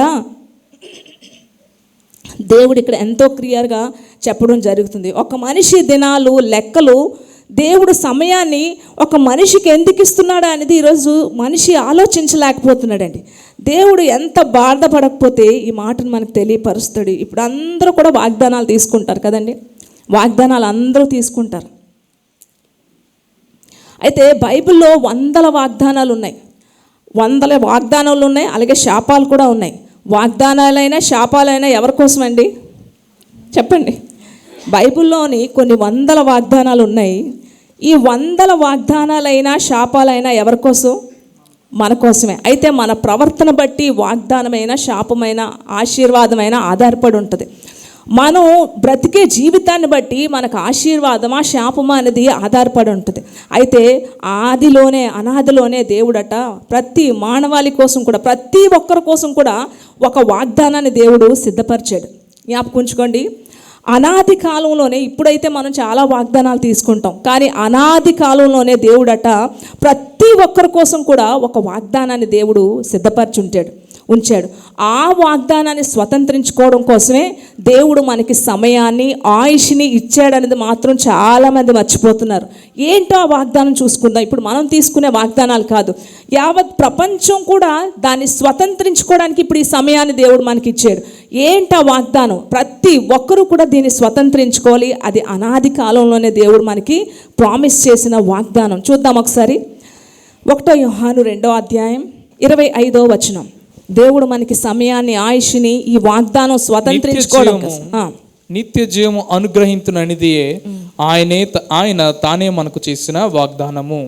ఇదండి, నిత్య జీవము అనుగ్రహిస్తానని చేసినదే తానే మనకు చేసిన వాగ్దానం. దీనికోసమే ప్రతి క్రైస్తవుడు కూడా బ్రతకాలి. ఇన్సూరెన్స్ చేయించుకుంటారు కదండి. ఇన్సూరెన్స్ దేనికి చేయించుకుంటారు?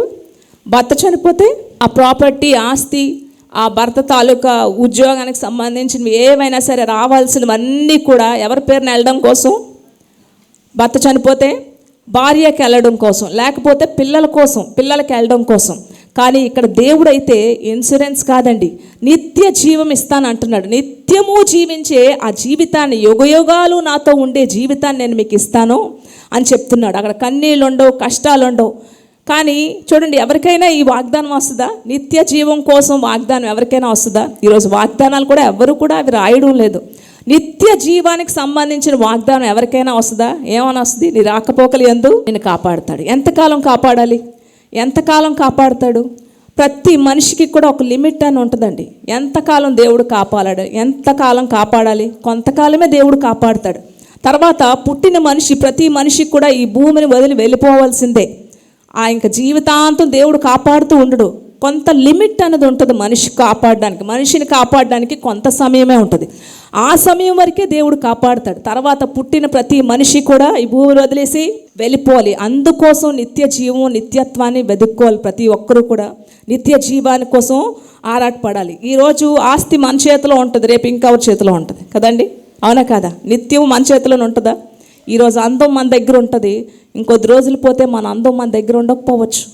ఈరోజు నాది అనుకునే వస్తువు నా దగ్గర ఉండకపోవచ్చు కదండి. కొన్ని సంవత్సరాలు కష్టపడి సంపాదించిన ఆస్తి ఒక్క రోజులో పోగొట్టుకున్న ధనవంతులు ఎంతోమంది ఉన్నారు. మొన్న చాలా పెద్ద భూకంపం వచ్చింది కదా, ఎక్కడొచ్చింది? చాలా పెద్ద భూకంపం వచ్చింది. అప్పుడు అక్కడ ఒక ధనవంతుడు ఉన్నాడట. ఆయనకి చాలా అక్కడ అపార్ట్మెంట్స్ ఉన్నాయట. ఆ భూకంపం వచ్చిన ప్లేస్లో, ఎక్కడైతే భూకంపం వచ్చిందో అక్కడే ఆయనకు చాలా అపార్ట్మెంట్స్ ఉన్నాయంటనే. అటువైపు ఇతర దేశాల్లో అయితే అమెరికా, సింగపూర్ అటువైపు చూస్తే కనుక 70 ఫ్లాట్స్ ఉంటాయి కదండి ఒక్కొక్క అపార్ట్మెంట్కి. అలాగా చాలా అపార్ట్మెంట్స్ ఆయనకు ఉన్నాయి. చాలా బిలీనియరే.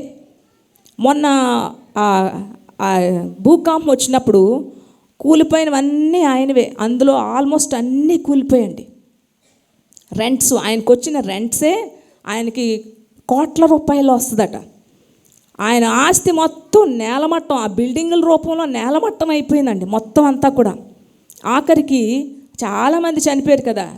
చనిపోయినప్పుడు ఆయన్ని ప్రత్యేకంగా ఆయన స్టోరీ వేశారు. ఆయన కూడా పక్కన అందరూ ఏడుస్తుంటే కుటుంబాలు వాళ్ళ ఫ్యామిలీ మొత్తం చనిపోయింది. ఆయన ఆస్తి మొత్తం కుప్పకూలిపోయింది.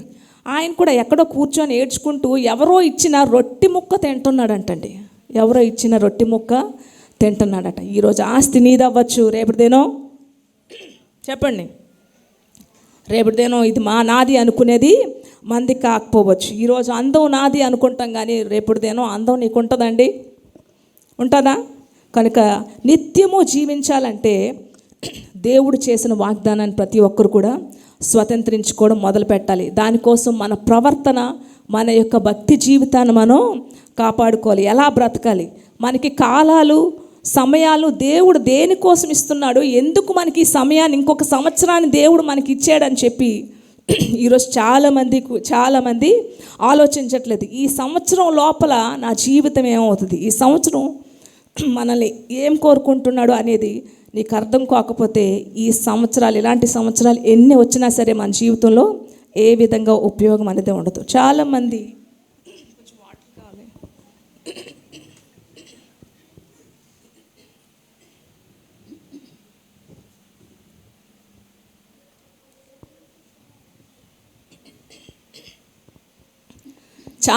పరలోకం కావాలి, నిత్యత్వం కావాలని చెప్పి నోటి మాటల ద్వారా అంటారు, కానీ హృదయంలో మాత్రం లోకంలోనే ఆశలన్నీ కూడా హృదయంలోనే ఉంటాయండి. జ్ఞాపకుంచుకోండి.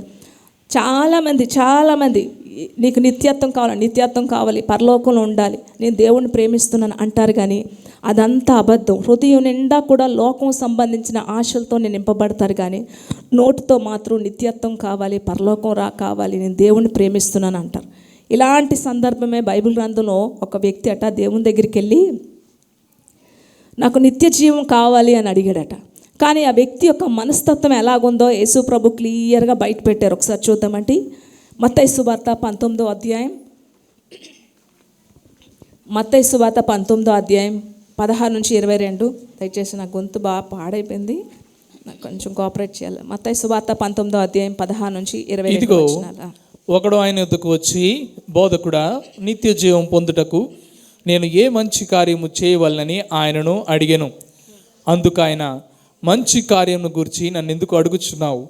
మంచివాడొక్కడే, నీవు జీవములో ప్రవేశింపగోరిన ఎడల ఆజ్ఞలను గైకొనమని చెప్పాను. అతడు ఏ ఆజ్ఞలని ఆయనను అడుగగా, యేసు, నరహత్య చేయవద్దు, వ్యభిచరింపవద్దు, దొంగిలింపవద్దు, అబద్ధ సాక్ష్యం పలకవద్దు, తల్లిదండ్రులను సన్మానింపము, నిన్ను వలె నీ పొరుగు వారిని ప్రేమింపవలను అనునవియే అని చెప్పాను. అందుకు ఆ యవ్వనుడు, ఇవన్నీ అనుసరించుచునే ఉన్నాను, ఇకను నాకు కొదువయ్యేమని ఆయనను అడిగాను. అందుకు యేసు, నీవు పరిపూర్ణుడు ఒకటకు కోరిన ఎడల పోయి నీ ఆస్తిని అమ్మి బేదలకిమ్ము, అప్పుడు పరలోకమందు నీకు ధనము కలుగును, నీవు వచ్చి నన్ను వెంబడించుమని అతనితో చెప్పాను. అయితే ఆ యవ్వనుడు మిగులుడు ఆస్తి గలవాడు గనుక ఆ మాట విని వ్యసనపడుచు వెళ్ళిపోయాను. చాలు. ఇక్కడ మత్తయి సువార్తలో చూస్తే అక్కడ ఒక అధికారి అని ఉంది. లూకా సువార్తలో, మత్తయి సువార్తలో యవనస్తుడు అని ఉంది. లూకా సువార్తలో అధికారి, లూకా సువార్తలో కూడా ఇదే వాక్యం ఉంది. అక్కడ ఒక అధికారి అని ఉంటుంది. అంటే ఒక యవ్వనస్తుడైన ఒక అధికారి అన్నమాట. యేసు ప్రభు దగ్గరికి వచ్చి ఏమంటున్నాడంటే, నాకు నిత్య జీవం కావాలి అని అడుగుతున్నాడు. నేను ముందు చెప్పాను కదా, చాలామంది నిత్య జీవం కావాలి, నేను నిత్యత్వంలో ఉండాలి, దేవుణ్ణి ప్రేమిస్తున్నాను అంటారు, కానీ మనసులో మాత్రం లోకంలోనే ఆశలన్నీ కూడా మనసులోనే ఉంటాయి. అయితే ఇదే పరిస్థితి యేసు ప్రభు దగ్గరికి వచ్చిందండి. ఏమంటున్నాడంటే, నాకు నిత్య జీవం కావాలి ప్రభా అని అంటే, అప్పుడు యేసు ప్రభు అంటున్నారు, ఆజ్ఞలన్నీ చెప్పారన్నమాట. ఇవన్నీ నువ్వు చేయాలి, తల్లిదండ్రులు ప్రేమించాలి, నరహత్య చేయకూడదు, దొంగతనం చేయకూడదు, వ్యభిచరించకూడదు, ఇవన్నీ చెప్తే అంటున్నాడు, ఇవన్నీ కూడా నా చిన్నప్పటి నుంచి, నా బాల్యం నుంచి కూడా ఇవి చేస్తూనే ఉన్నాను, సో నేను పర్ఫెక్ట్గా ఉన్నాను అని అనుకుంటున్నాడు. అప్పుడు యేసు ప్రభు ఆ మనిషి యొక్క హృదయాన్ని గ్రహించారండి. అతని యొక్క హృదయంలో అధికారం మీద ప్రేమ పోలేదు, అలాగే డబ్బు మీద ప్రేమ పోలేదు. చాలా జాగ్రత్తగా ఆలోచించండి. ఈ యొక్క మనిషి యొక్క హృదయంలో యేసు ప్రభు తన యొక్క మనస్తత్వాన్ని గ్రహిస్తున్నారు. ఆయనకున్న అధికారం మీద ప్రేమ పోలేదు, ఆయనకున్న అధికారాన్ని ప్రేమిస్తున్నాడు, అలాగే డబ్బును కూడా ప్రేమిస్తున్నాడు. గనుక ఇక్కడ యేసు ప్రభు ఏమన్నారండి, అయితే అన్నీ చేస్తున్నావు గనుక నువ్వు వెళ్ళి ఏం చేయమన్నారు? చూసారా ఎలా అడిగారు? నీ ఆస్తి అంతా అమ్మేసి వెళ్ళి బేదలకి ఇచ్చేసి అని చెప్పగానే అక్కడండి బయటపడిపోయాడు, వ్యసన పడిపోయి వెళ్ళిపోయాడు. నిజంగా ఆ ఆశ అనేది ఆ వ్యక్తిలో లేకపోతే సరే ప్రభు అనేవాడు, కానీ వ్యసన పడుతూ వెళ్ళిపోయాడట.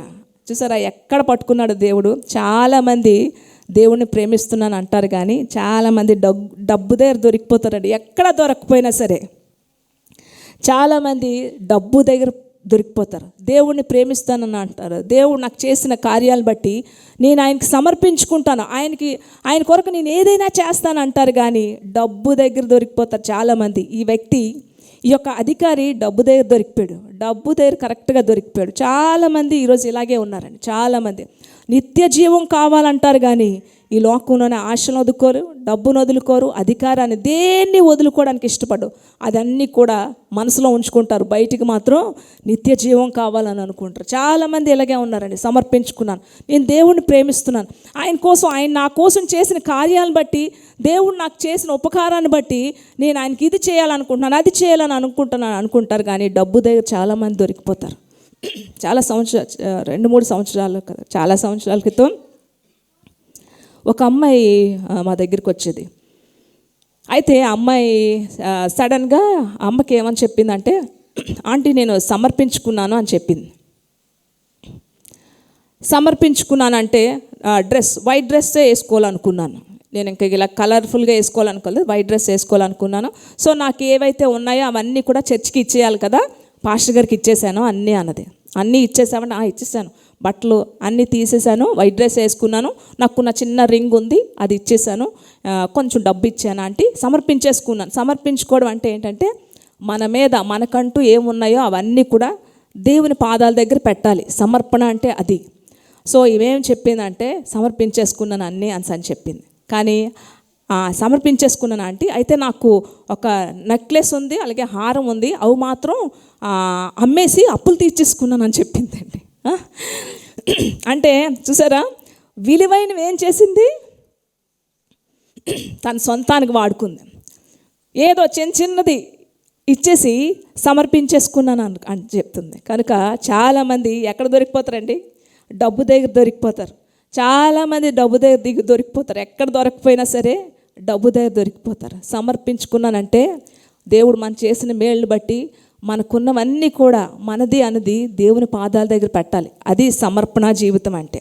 ఈ అధికారి నిత్య జీవం కావాలంటున్నాడు కానీ డబ్బును మాత్రం వదలాలనుకోవట్లేదు. ఈరోజు అనేక మంది నిత్య జీవం కావాలంటారు కానీ డబ్బును మాత్రం చాలామంది విడిచిపెట్టరు. కానీ దేవుని కొరకు దేన్నైతే విడిచిపెడతామో, ఇదేనైతే విడిచిపెట్టడానికి సిద్ధపడతామో వారు మాత్రమే 100 ఫలితాన్నట పొందుకుంటారట. దేవుని కొరకు జాగ్రత్తగా ఆలకించండి. దేవుని కొరకు దేన్నైతే విడిచిపెట్టడానికి సిద్ధపడతారో వాళ్ళు మాత్రమే 100 ఫలితాన్ని పొందుకుంటారట. ఎవరు పొందుకున్నారో ఒకసారి చూసుకుందాం, త్వరగా ముందుకు వెళ్ళిపోదాం. 1వ దినవృత్తాంతాలు 21వ అధ్యాయం 3వ వచనం చూద్దాం. యెహోవా తన జనులను ఇప్పుడున్న వారి కంటే 100 ఎక్కువ మందిని చేయునుగాక. వారందరూ నా ఏలిన వాని దాసులు కారా? నా ఏలిన వానికి ఈ విచారణ ఎలా? ఇవి జరుగు. మరొకసారి చదువుతారు. 21 3వ వచనం. అందుకు యోవాబు, రాజా నా ఏలినవాడా, యెహోవా తన జనులను ఇప్పుడున్న వారి కంటే 100 ఎక్కువ మందిని చేయునుగాక. చాలు ఇక్కడ యెహోవా తన జనులనట ఇప్పుడున్న వారి కంటే 100 చేయునుగాక. జీవం కలిగిన దేవుడి క్రొత్త సంవత్సరంలో మనందరికీ కూడా 100 ఫలితాన్ని, ఆశీర్వాదాన్ని దయచేయాలని కోరుకుంటున్నాను. 100 అనేది ఒక సంఖ్య మాత్రమే కాదు కానీ అపరిమితమైన, అంటే అసాధ్యమైన ఆశీర్వాదాలకి సూచనగా 100 అనే మాట బైబిల్లో ఉందండి. 100 అంటే 100 అంటే మనం అనుకుంటాం ఒక సంఖ్య మాత్రమే అనుకుంటాం. కానీ బైబిల్లో చూస్తే కనుక 100 అనే పదానికి అపరిమితమైన, అసాధ్యమైన ఆశీర్వాదాలకి సూచనగా ఉంది 100. అందుకే ఇక్కడ ఏమని ఉందండి, యెహోవా తన జనులకు ఇప్పుడున్న వారి కంటే 100 ఎక్కువ చేయునుగాక. 100 అనేది అపరిమితమైన, అసాధ్యమైన ఆశీర్వాదాలకి సూచనగా ఉంది. బైబిల్ గ్రంథంలో 100 అనే పదం అనేక చోట్ల ఉంది. 100 అనే పదం అనేక చోట్ల ఉంది. 2-3 చూసుకుందామా? ఒక 2-3 వచనాలు చూసుకుందాం. ప్రసంగి 6:3 ఒకసారి చూసుకుందాం. ప్రసంగి 6:3 దయచేసి బైబిల్ తీయాలండి, బైబిల్ తీయాలి. ప్రసంగి 6:3. ఒకడు 100 మంది పిల్లలను కని దీర్ఘాయుష్మంతుడై చిరకాలము జీవించినను అతడు సుఖానుభవం నెరుగకయు తగిన రీతి నీ సమాధి చేయబడకే నుడినెళ్ళ వాని గతి కంటే పడిపోయిన పిండము యొక్క గతి మేలని నేను అనుకొనుచున్నాను. లోకాసువార్త 8వ అధ్యాయం 8వ వచనం చూద్దాం. మరికొన్ని మంచి నేలలు పడి అవి ఎంతగా ఫలించాయంటండి? నూరంతలుగా ఫలించాయంటండి. 100 అనే పదం విస్తారమైన దేవుని దీవెనలు పొందుకుంటకు సూచనలుగా ఉన్నాయి. ఈ నూతన సంవత్సరంలో దేవుడు మనల్ని ఏ విధంగా 100 ఫలింపజేయాలనుకుంటున్నాడో చూద్దాం ఒకసారి. ఆదికాండం 26వ అధ్యాయం 12-13 వచనాలు చూద్దాం. ఈ నూతన సంవత్సరంలో దేవుడు మనల్ని ఏ విధంగా దీవించాలని కోరుకుంటున్నాడో ఈ వాక్యం ద్వారా మనం చూసుకుందాం. ఆదికాండం 26. ఆ దేశమందున్న వాడై విత్తనము వేసి ఆ సంవత్సరం 100 ఫలము పొందెను. చాలు చూడండి, ఇక్కడ ఇస్సాకు విత్తనం ఎప్పుడు వేసాడో తెలుసా అండి? ఇస్సాకట ఆ దేశంలో విత్తనం వేసి 100 ఫలం పొందినని ఇప్పుడు మనం చదివాం కదా. కానీ ఇస్సాకు విత్తనం ఎప్పుడు వేసాడో తెలుసా? ఒకసారి చదువుకుందాం. ఆదికాండం 26:1. ఆదికాండం 26:1. ఎప్పుడు వేసాడు విత్తనం? అబ్రహాము దినములలో వచ్చిన మొదటి కరువు గాక మరి ఒక కరువు ఆ దేశంలో వచ్చాను. చాలు ఇప్పుడు చెప్పండి, ఇస్సాకు ఏ టైంలో వేసాడు విత్తనాలు? కరువు కాలంలో ఎవరైనా విత్తనాలు వేస్తారా? విత్తనాలు వేయాలంటే ఆషాఢ మాసం అంటారు కదా. ఎందుకంటే వర్షాలు పడతాయి, కాలువల నిండా కూడా నీరు ప్రవహిస్తుంది కనుక ఆ కాలంలోనే విత్తనాలు వేయాలి. కానీ ఇస్సాకు ఎప్పుడు వేసాడు విత్తనం? కరువు కాలంలో ఇస్సాకు ఆ సమయంలో విత్తనం వేశాడు. కానీ నీళ్లు లేవు, ఆ భూమి ఎండిపోయి నిర్జీవంగా ఫలాలు లేని స్థితిలో ఆ భూమి ఉంది. కానీ దేవుడు దాన్నట దీవించాడట. ఇస్సాకు యొక్క భూమి ఫలాలు లేవు, నిర్జీవంగా నీళ్లు లేకుండా ఎండిపోయి ఉన్న ఆ భూమిలో ఎప్పుడైతే విత్తనం వేశాడో ఆ ఎండిపోయిన భూమినే దేవుడు దీవించాడంటండి. దేవుని యొక్క గొప్పతనం ఏంటో తెలుసా అండి? ఎక్కడైతే నిర్జీవంగా ఫలాలు లేకుండా ఉంటాయో దేవుడు దాన్నే ఫలభరితంగా చేయడమే దేవుని యొక్క గొప్పతనం. ఒక 2 వచనాలు చూసుకొని ముందుకు వెళ్ళిపోదాం. దేవుడిచ్చే దీవెనలు ఎంత గొప్పవంటే సమస్తము శూన్యము నిరాకారంగా ఉందంటే అక్కడ దేవుడు ఫలాన్ని ఇచ్చే గొప్పతనం దేవుడిది. ఒకసారి చూసుకుందాం. ద్వితీయోపదేశకాండం 23వ అధ్యాయం 5వ వచనం. ప్రకృతి నియమాలకి విరుద్ధంగా 100 ఫలితం పొందుకున్నాడటండి. ద్వితీయోపదేశకాండం 23వ అధ్యాయం 5వ వచనం చూద్దాం.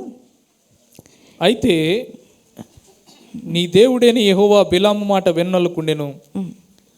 నీ దేవుడైన యెహోవా నిన్ను ప్రేమించును గనుక నీ దేవుడైన యెహోవా నీ నిమిత్తము ఆ శాపమును ఆశీర్వాదముగా మార్చెను. అది శాపాన్ని ఆశీర్వాదంగా మార్చగల దేవుడు ప్రభువైన యేసుక్రీస్తు మాత్రం. ఇర్మియా గ్రంథం 31వ అధ్యాయం 13వ వచనం చూసుకుందాం.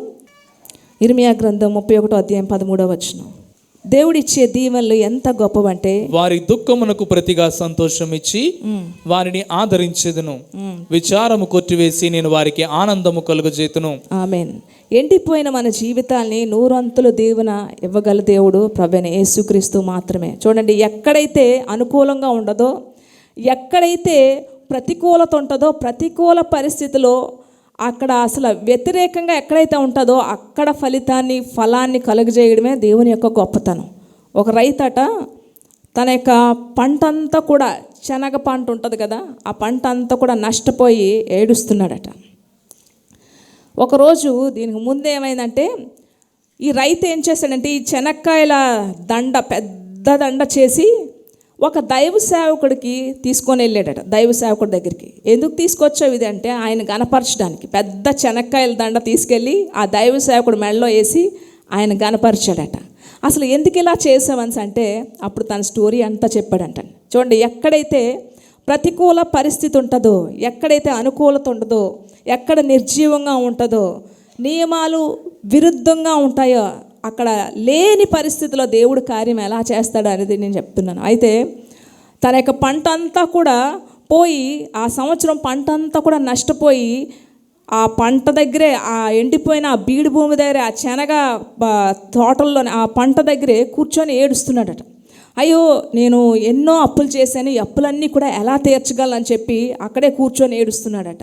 నా చేతికి రావాల్సిన పంట అంతా కూడా పోయింది, అస్సలు పండలేదు, ఆ సంవత్సరం అస్సలు పంట పండలేదు. అయితే అక్కడ ఆ శనగ పండే ఆ ప్లేస్లోనే కూర్చొని చాలా ఏడుస్తున్నాడట. ఏడుస్తున్న సమయంలో అటు నుంచి ఒక ఆయన రేడియోలోని ఒక పాట వేసుకొని వెళ్ళిపోతున్నాడట. ఆ పాట ఏం పాట అంటే కన్నీరంతా తుడుచును కనుపాప వలె కాపాడును అని చెప్పి అయితే వెంటనే ఆ పాట ఈ వ్యక్తి యొక్క చెవుట్లో పడి ఎవరు నా కన్నీరు తుడుస్తారు అని చెప్పి ఆకర్షించబడ్డాడట ఆ పాటకి. వెంటనే ఆ వ్యక్తిని పిలిచి నా పక్కన కూర్చొని నేను కూడా వింటానని చెప్పగానే ఇద్దరు కూర్చొని ఆ పాట వినడం మొదలుపెట్టారంటండి. ఆ పాట వింటూ ఆ తర్వాత వచ్చిన ఆ మెసేజ్, ఆ సందేశాన్ని కూడా వినడం మొదలుపెట్టారట. ఆ సందేశం వింటున్నప్పుడు ఈ వ్యక్తి విశ్వాసంలోకి వెళ్ళి దేవుడు నా జీవితంలో కూడా ఇలాంటి గొప్ప కార్యం చేస్తాడా అని చెప్పి ఆ తర్వాత ప్రార్థన చేస్తుంటే ఆ దైవ సేవకుడు ఆ రేడియోలో ప్రార్థన చేస్తుంటే ఆ ప్రార్థన కూడా ఏకీవించి ప్రభా ఇంకా అక్కడ నుంచి ప్రతి ఆదివారం కూడా ఆ మెసేజ్ ఇంట్లో రేడియోలో వింటూ ఆ విశ్వాసంలో బలపడుతూ దేవుని మాటల్లోని తప్పకుండా ఈ మాటలు నిజమైతే ఈ సంవత్సరం నేను పంట మళ్ళీ వేస్తానని చెప్పి ఏం చేశాడట, మళ్ళీ ఆ శనగ సేను దగ్గరికి వెళ్ళి ప్రభా ఈ దైవ సేవకుడు చెప్పిన మాటలు నిజమైతే గనుక ఇగో ఈ యొక్క విత్తనాలు నేను విత్తుతున్నాను, దీని 100 ఫలితాన్ని నువ్వు ఇవ్వాలని చెప్పి కన్నీళ్ళతో ఏడుస్తూనే ఆ విత్తనాలన్నీ కూడా విత్తాడంటండి. విత్తనాలన్నీ కూడా విత్తాడట. ప్రకృతి నియమాలకి విరుద్ధంగా ఎండిపోయిన భూమి ప్రకృతి నియమాలకి విరుద్ధంగా విస్తారమైన ఫలితం 5 సంవత్సరాల పంట ఒకే ఒక్క సంవత్సరంలో పండిందంటండి. హల్లెలూయా, హల్లెలూయా. పరిస్థితులకి నియమాలకి విరుద్ధంగా పండిందంటండి. 5 సంవత్సరాల పంట ఒక్క సంవత్సరంలోనే పండి అప్పులన్నీ తీరిపోయి ఆ తర్వాత కృతజ్ఞతతో ఆ శనక్కాయల దండ తీసుకెళ్ళి దైవ సేవకుడు మెడలో వేసాడండి. గట్టిగా చెప్పలు కూడా దేవుని మహిమపడదాం. హల్లెలూయా, హల్లెలూయా. ఇస్సాకు ఎప్పుడు వేసాడండి? కరువు కాలంలో వేసాడు. మనం ఎప్పుడైతే దేవుని మీద ఆధారపడతామో మన జీవితాల్లో కూడా ఎండిపోయిన మన జీవితాల్లోని నీళ్లు ప్రవహింపజేయవాడు దేవుడు మాత్రమే. హల్లెలూయా, హల్లెలూయా. కనుక నిత్య జీవం అనే పంట కోసుకోవాలి. నిత్య జీవం కోసం మనం ఆధారపడాలి. ఈ లోకంలోని ప్రతి ఒక్కరు కూడా ఏమనుకుంటారు, లోకంలో బయటకైతే చెప్తారు నిత్య జీవం కావాలి, నిత్యత్వంలో ఉండాలని చెప్పి. కానీ ఈ సమయాన్ని దేవుడు మనకి ఎందుకు ఇచ్చాడు? ఎంతోమందికి సమయం లేదు కదండి. ఉందా? వెళ్ళిపోయి అంటారు 2023లోనే 2023లోకి రాకముందే ఎంతోమంది ఈరోజు ప్రపంచంలో కొన్ని లక్షల మంది చనిపోయి ఉంటారు. కానీ దేవుడు మనకి ఎందుకు ఇచ్చాడు అనేది ఆలోచించాలి. దేవుడు నీకు ఎందుకు ఇంకొక సంవత్సరం ఇచ్చాడంటే నిత్య జీవం అనే వాగ్దానాన్ని స్వతంత్రించుకోవడం కోసం దేవుడు మనకి ఈ సమయాన్ని ఇచ్చాడు. ఎవరైతే దేవుని కొరకు ప్రతి దాన్ని విడిచిపెట్టి రెడీగా సిద్ధంగా ఉంటారో వాళ్ళకి మాత్రమే 100 ఫలితాన్ని దేవుడు వాగ్దానం చేయబోతున్నాడు. ఈ వాగ్దానాలు దేవుడు దీవించును. దయచేసి ప్రతి ఒక్కరు కూడా మోకాళ్ళ మీదకి వెళ్దాం, మోకాళ్ళ మీదకి వెళ్దాం. ప్రతి ఒక్కరు కూడా మోకాళ్ళ మీదకి వెళ్దాం.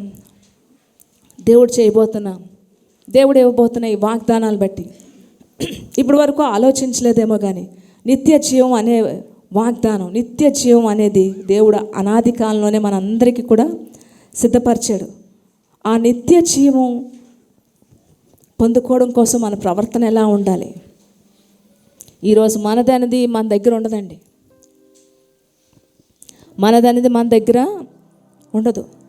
ఏదైనా సరే ఈరోజు మనదనేది రేపు ఇంకొకరిది అవ్వచ్చు. కానీ నిత్య జీవం దేవుడు ప్రామిస్ చేసిన నిత్య జీవం మాత్రం ఎవరు తీసుకోలేరు. మనది మనకే, మీది మీకే, నాది నాకే. కనుక నిత్య జీవాన్ని కోరుకోవాలి. దానికోసమే ఈరోజు ఇంకొక సంవత్సరం దేవుడు నీకు ఇచ్చాడనేది మాత్రం మర్చిపోకూడదు. ఇంకొక సంవత్సరం దేవుడు మనకి ఇచ్చాడు. వీడు గడియ నాకు చూపుము, ఇంకొంత కాలము ఆయుష్ పెంచుము, నా బ్రతుకు మార్చుకొందుని సమయము నిమ్ము.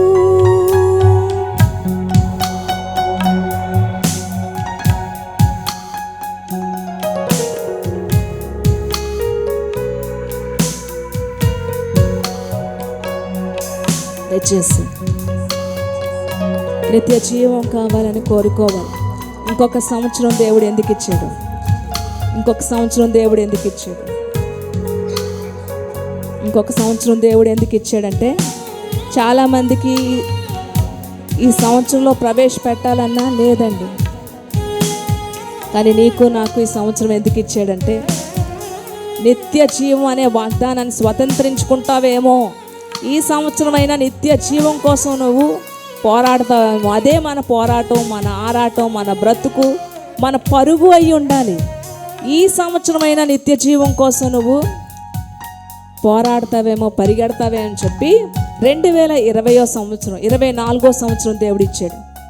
ఎంతమంది అండి నిత్య జీవం కోసం నేను పరిగెడతాను, పోరాడతాను, దానికోసం నేను స్వతంత్రించుకుంటాను, ఆ వాగ్దానం స్వతంత్రించుకుంటాను అన్నవారు మీ చేతులు ఎత్తి చూపిస్తారు.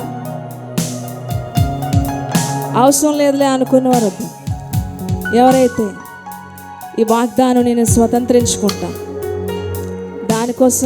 దానికోసమే మన ఆయుష్ని పొడిగించాడు, దానికోసమే ఇంకొక ఛాన్స్ ఇచ్చాడు, ఇంకొక సమయాన్ని ఇచ్చాడు. ఈ మాటలు కానీ నిర్లక్ష్యం చేస్తే రేపు అనేది మన జీవితంలో రాయబడలేదేమో, కనుక ఒక్కసారి ఈ సంవత్సరంలో అడుగుపెట్టారు, కొత్త సంవత్సరం అడుగుపెట్టారు.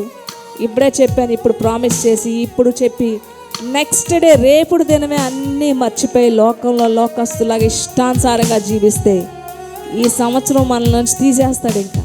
కనుక జ్ఞాపకం ఉంచుకొని నిత్య జీవాన్ని దేన్నైతే దేవుడు ప్రామిస్ చేశాడో దాన్ని స్వతంత్రించుకోవాలి.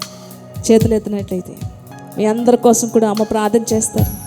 ప్రతి ఒక్కరూ అడుగుదామండి. ప్రతి ఒక్కరికి నిత్య జీవం కావాలి. యేసు ప్రభు ఈ లోకంలోకి వచ్చింది మనకు నిత్య జీవం ఇవ్వడం కోసమే ఇచ్చాడండి. దానికోసమే మనకి ఇంకొక సమయం ఇచ్చాడు, ఇంకొక సంవత్సరం దానికోసమే ఇచ్చాడు. నిర్లక్ష్యం చేస్తే వచ్చే సంవత్సరం మనకు ఉండకపోవచ్చు, లేదా ఈ సంవత్సరమే మనకు ఉండకపోవచ్చు. కనుక భయంతో దేవుడిచ్చిన వాగ్దానాన్ని మనం స్వతంత్రించుకుందాం. ప్రార్థన చేసుకుందాము. మహాపరిశుద్ర నీ పాదాలు వందనాలు చెల్లిస్తున్నాం. సర్వశక్తిమంతుడా, సర్వోన్నతుడా, మహోన్నతుడా, మా బ్రతుకు దినాలన్నీ నీ పాదాల దగ్గర పెడుతున్నాం. సహాయం చేయండి దేవా. నిత్య జీవాన్ని మాకు అనుగ్రహించండి దేవా. నీకు వందనాలు చెల్లించుకుంటున్నాం దేవా. నాయన సహాయం చేయండి. నిత్య జీవాన్ని మాకు అనుగ్రహించండి. నాకు నాయన ఇక్కడ ఉన్న బిడ్డలందరికీ అనుగ్రహించండి నాయన. వాగ్దానం ఇచ్చినవాడు, నమ్మదగినవాడు దేవా. సహాయం చేయండి నాయన. ప్రతి బిడ్డకి వాగ్దానంతో సంతృప్తిని అనుగ్రహించండి నాయన. విశ్వాసాన్ని అనుగ్రహించండి. పొందుకోవడానికి కృప దయచేయండి దేవా. ఆశీర్వదించబడ్డానికి కృప దయచేయండి. మీ మార్గాలన్నీ సరళం చేయండి, సహాయం చేయండి నాయన. బిడ్డల జీవితాల్లో, మా ఇద్దరి జీవితాల్లో శత్రువుని యేసుక్రీస్తు నామములో బంధిస్తున్నాం నాయన. వాగ్దానాన్ని నెరవేర్చుకోవడానికి కృప దయచేయండి. పట్టుకొని ప్రార్థించుకొని పొందుకోవడానికి కృప దయచేయండి. ఏ బిడ్డలైతే చేతులెత్తి స్వతంత్రించుకోవాలని ఆశపడుతున్నారో బిడ్డల చేతులు చూస్తున్న దేవుడు ఆశీర్వదించి దీవించి నీ కృపలతో బలపరచండి. జీవాధిపతి నీకు వందనాలు దేవా. నీకు వందనాలు నాయన. నీవిచ్చిన కన్నులు ప్రభా నాయన నీ వాక్యం కొరకు ఆశపడుతున్నాయని వాక్యం సెలవిస్తుంది. సహాయం చేయండి తండ్రి నాయన. ఆశపడ్డానికి కృప దయచేయండి, పొందుకోవడానికి కృప దయచేయండి నాయన తండ్రి. నీకు వందనాలు. జీవించడానికి సహాయం చేయండి. శత్రువుని యేసు నామములో బంధిస్తున్నాం. గొప్ప కార్యాలు విడుదల చేయండి. వాక్యం ప్రభా వారి హృదయంలో ఉంచండి. 30 60 100 చేయండి. మీరు మహిమ పొందండి. యేసుక్రీస్తు నామమున అడిగి వేడుకొని ప్రార్థిస్తున్నాం తండ్రి. ఆమేన్. హల్లెలూయా, హల్లెలూయా. మరి ఆఖరి ప్రార్థన ఆశీర్వాదంతో ఆంటీ గారు వచ్చి ఈ ప్రార్థనను ముగిస్తారు. ప్రార్థన చేసుకుందామండి. రేపటి దినం చక్కగా జరిగేలాగా, దేవునికి మహిమకరంగా జరిగేలాగా, మరి కరెంటు ఉండేలాగా, అన్ని సదుపాయాలు కూడా ఉండేలాగా, సాతాను యొక్క శక్తులు బంధించబడేలాగా, దేవుడే కార్యాలు చేసేలాగా ప్రార్థన చేద్దాం. అందరం చేద్దామని ఒకసారి. వినబడలేదు. పరిశుద్ధుడా నీకు వందనాలు చెల్లిస్తున్నాం నాయన. రేపటి దినాన్ని ప్రభు మంచి వాగ్దానాలు అనుగ్రహించండి నాయన. వాక్యము ఆరాధనలో మీరుండండి. పాటల్లో, ప్రార్థనలో, వాక్యంలో, ఆరాధనలు మీరుండి నడిపించండి. మీరే సహాయం చేయండి. ఏ కీడు జరగకుండా సహాయం చేయండి. ప్రతి బిడ్డలు కూడా క్షేమంగా రావడానికి కృప దయచేయండి. నీ గొప్ప కార్యాల వారి పట్ల జరిగించండి. మీరు తోడైండి నడిపించండి నాయన. సహాయం చేయండి. అన్ని విషయాల్లో సహాయం చేయండి. యేసుక్రీస్తు నామమున అడిగి వేడుకుంటున్నాం తండ్రి. ఆమేన్. మహాపరిశుద్ధుడా నీకు వందనాలు. ఇంతవరకు పాటల్లో, ప్రార్థనలో, వాక్యంలో, ఆరాధనలో నాయన మీరు మహిమపరచబడినందుకు వందనాలు. అలాగే నాయన తండ్రి నీకు వందనాలు. ఇచ్చిన వాగ్దానాలు బట్టి మీకు వందనాలు. దేవానికి స్తోత్రాలు చెల్లిస్తున్నాం. వాగ్దానం చేసినవాడు నమ్మదగినవాడు దేవా. నాయన దేశంలో ప్రమాణం చేసినవాడు నమ్మదగినవాడు. జీవాధిపతి నీకు వందనాలు. నా జీవము తోడు నేను ప్రమాణం చేస్తున్నానని చెప్పిన దేవుడు సహాయం చేయండి నాయన. నీకు వందనాలు. ప్రతి బిడ్డను కాపాడి భద్రపరచండి. క్షేమంగా ఇంటికి వెళ్ళడానికి కృప దయచేయండి. ఆరోగ్యాలు, బలాన్ని, శక్తిని ఇవ్వండి నాని. ఈ యొక్క వైరస్ ఫీవర్ నాని ఎవ్వరికీ రాకుండా సహాయం చేయండి. ఎటువంటి అనారోగ్యాలు రాకుండా సహాయం చేయండి నాయన. మీరు తోడైండి నడిపించండి నాయన. రేపు వాగ్దానంలో ప్రభా మీరు తోడైండి నడిపించండి. ప్రతి బిడ్డల్ని దీవించండి. యేసుక్రీస్తు నామమున అడిగి వేడుకొని ప్రార్థిస్తున్నాం తండ్రి, ఆమేన్. మన తండ్రి అయిన దేవుని ప్రేమ, ప్రభువైన యేసుక్రీస్తు వారి కృప, పరిశుద్ధాత్మ యొక్క అన్యోన్యమైనటువంటి సహవాసం ఇప్పుడు ఎల్లప్పుడూ దేవుడు మనందరికీ తోడైండి నడిపించునుగాక. ఆమేన్.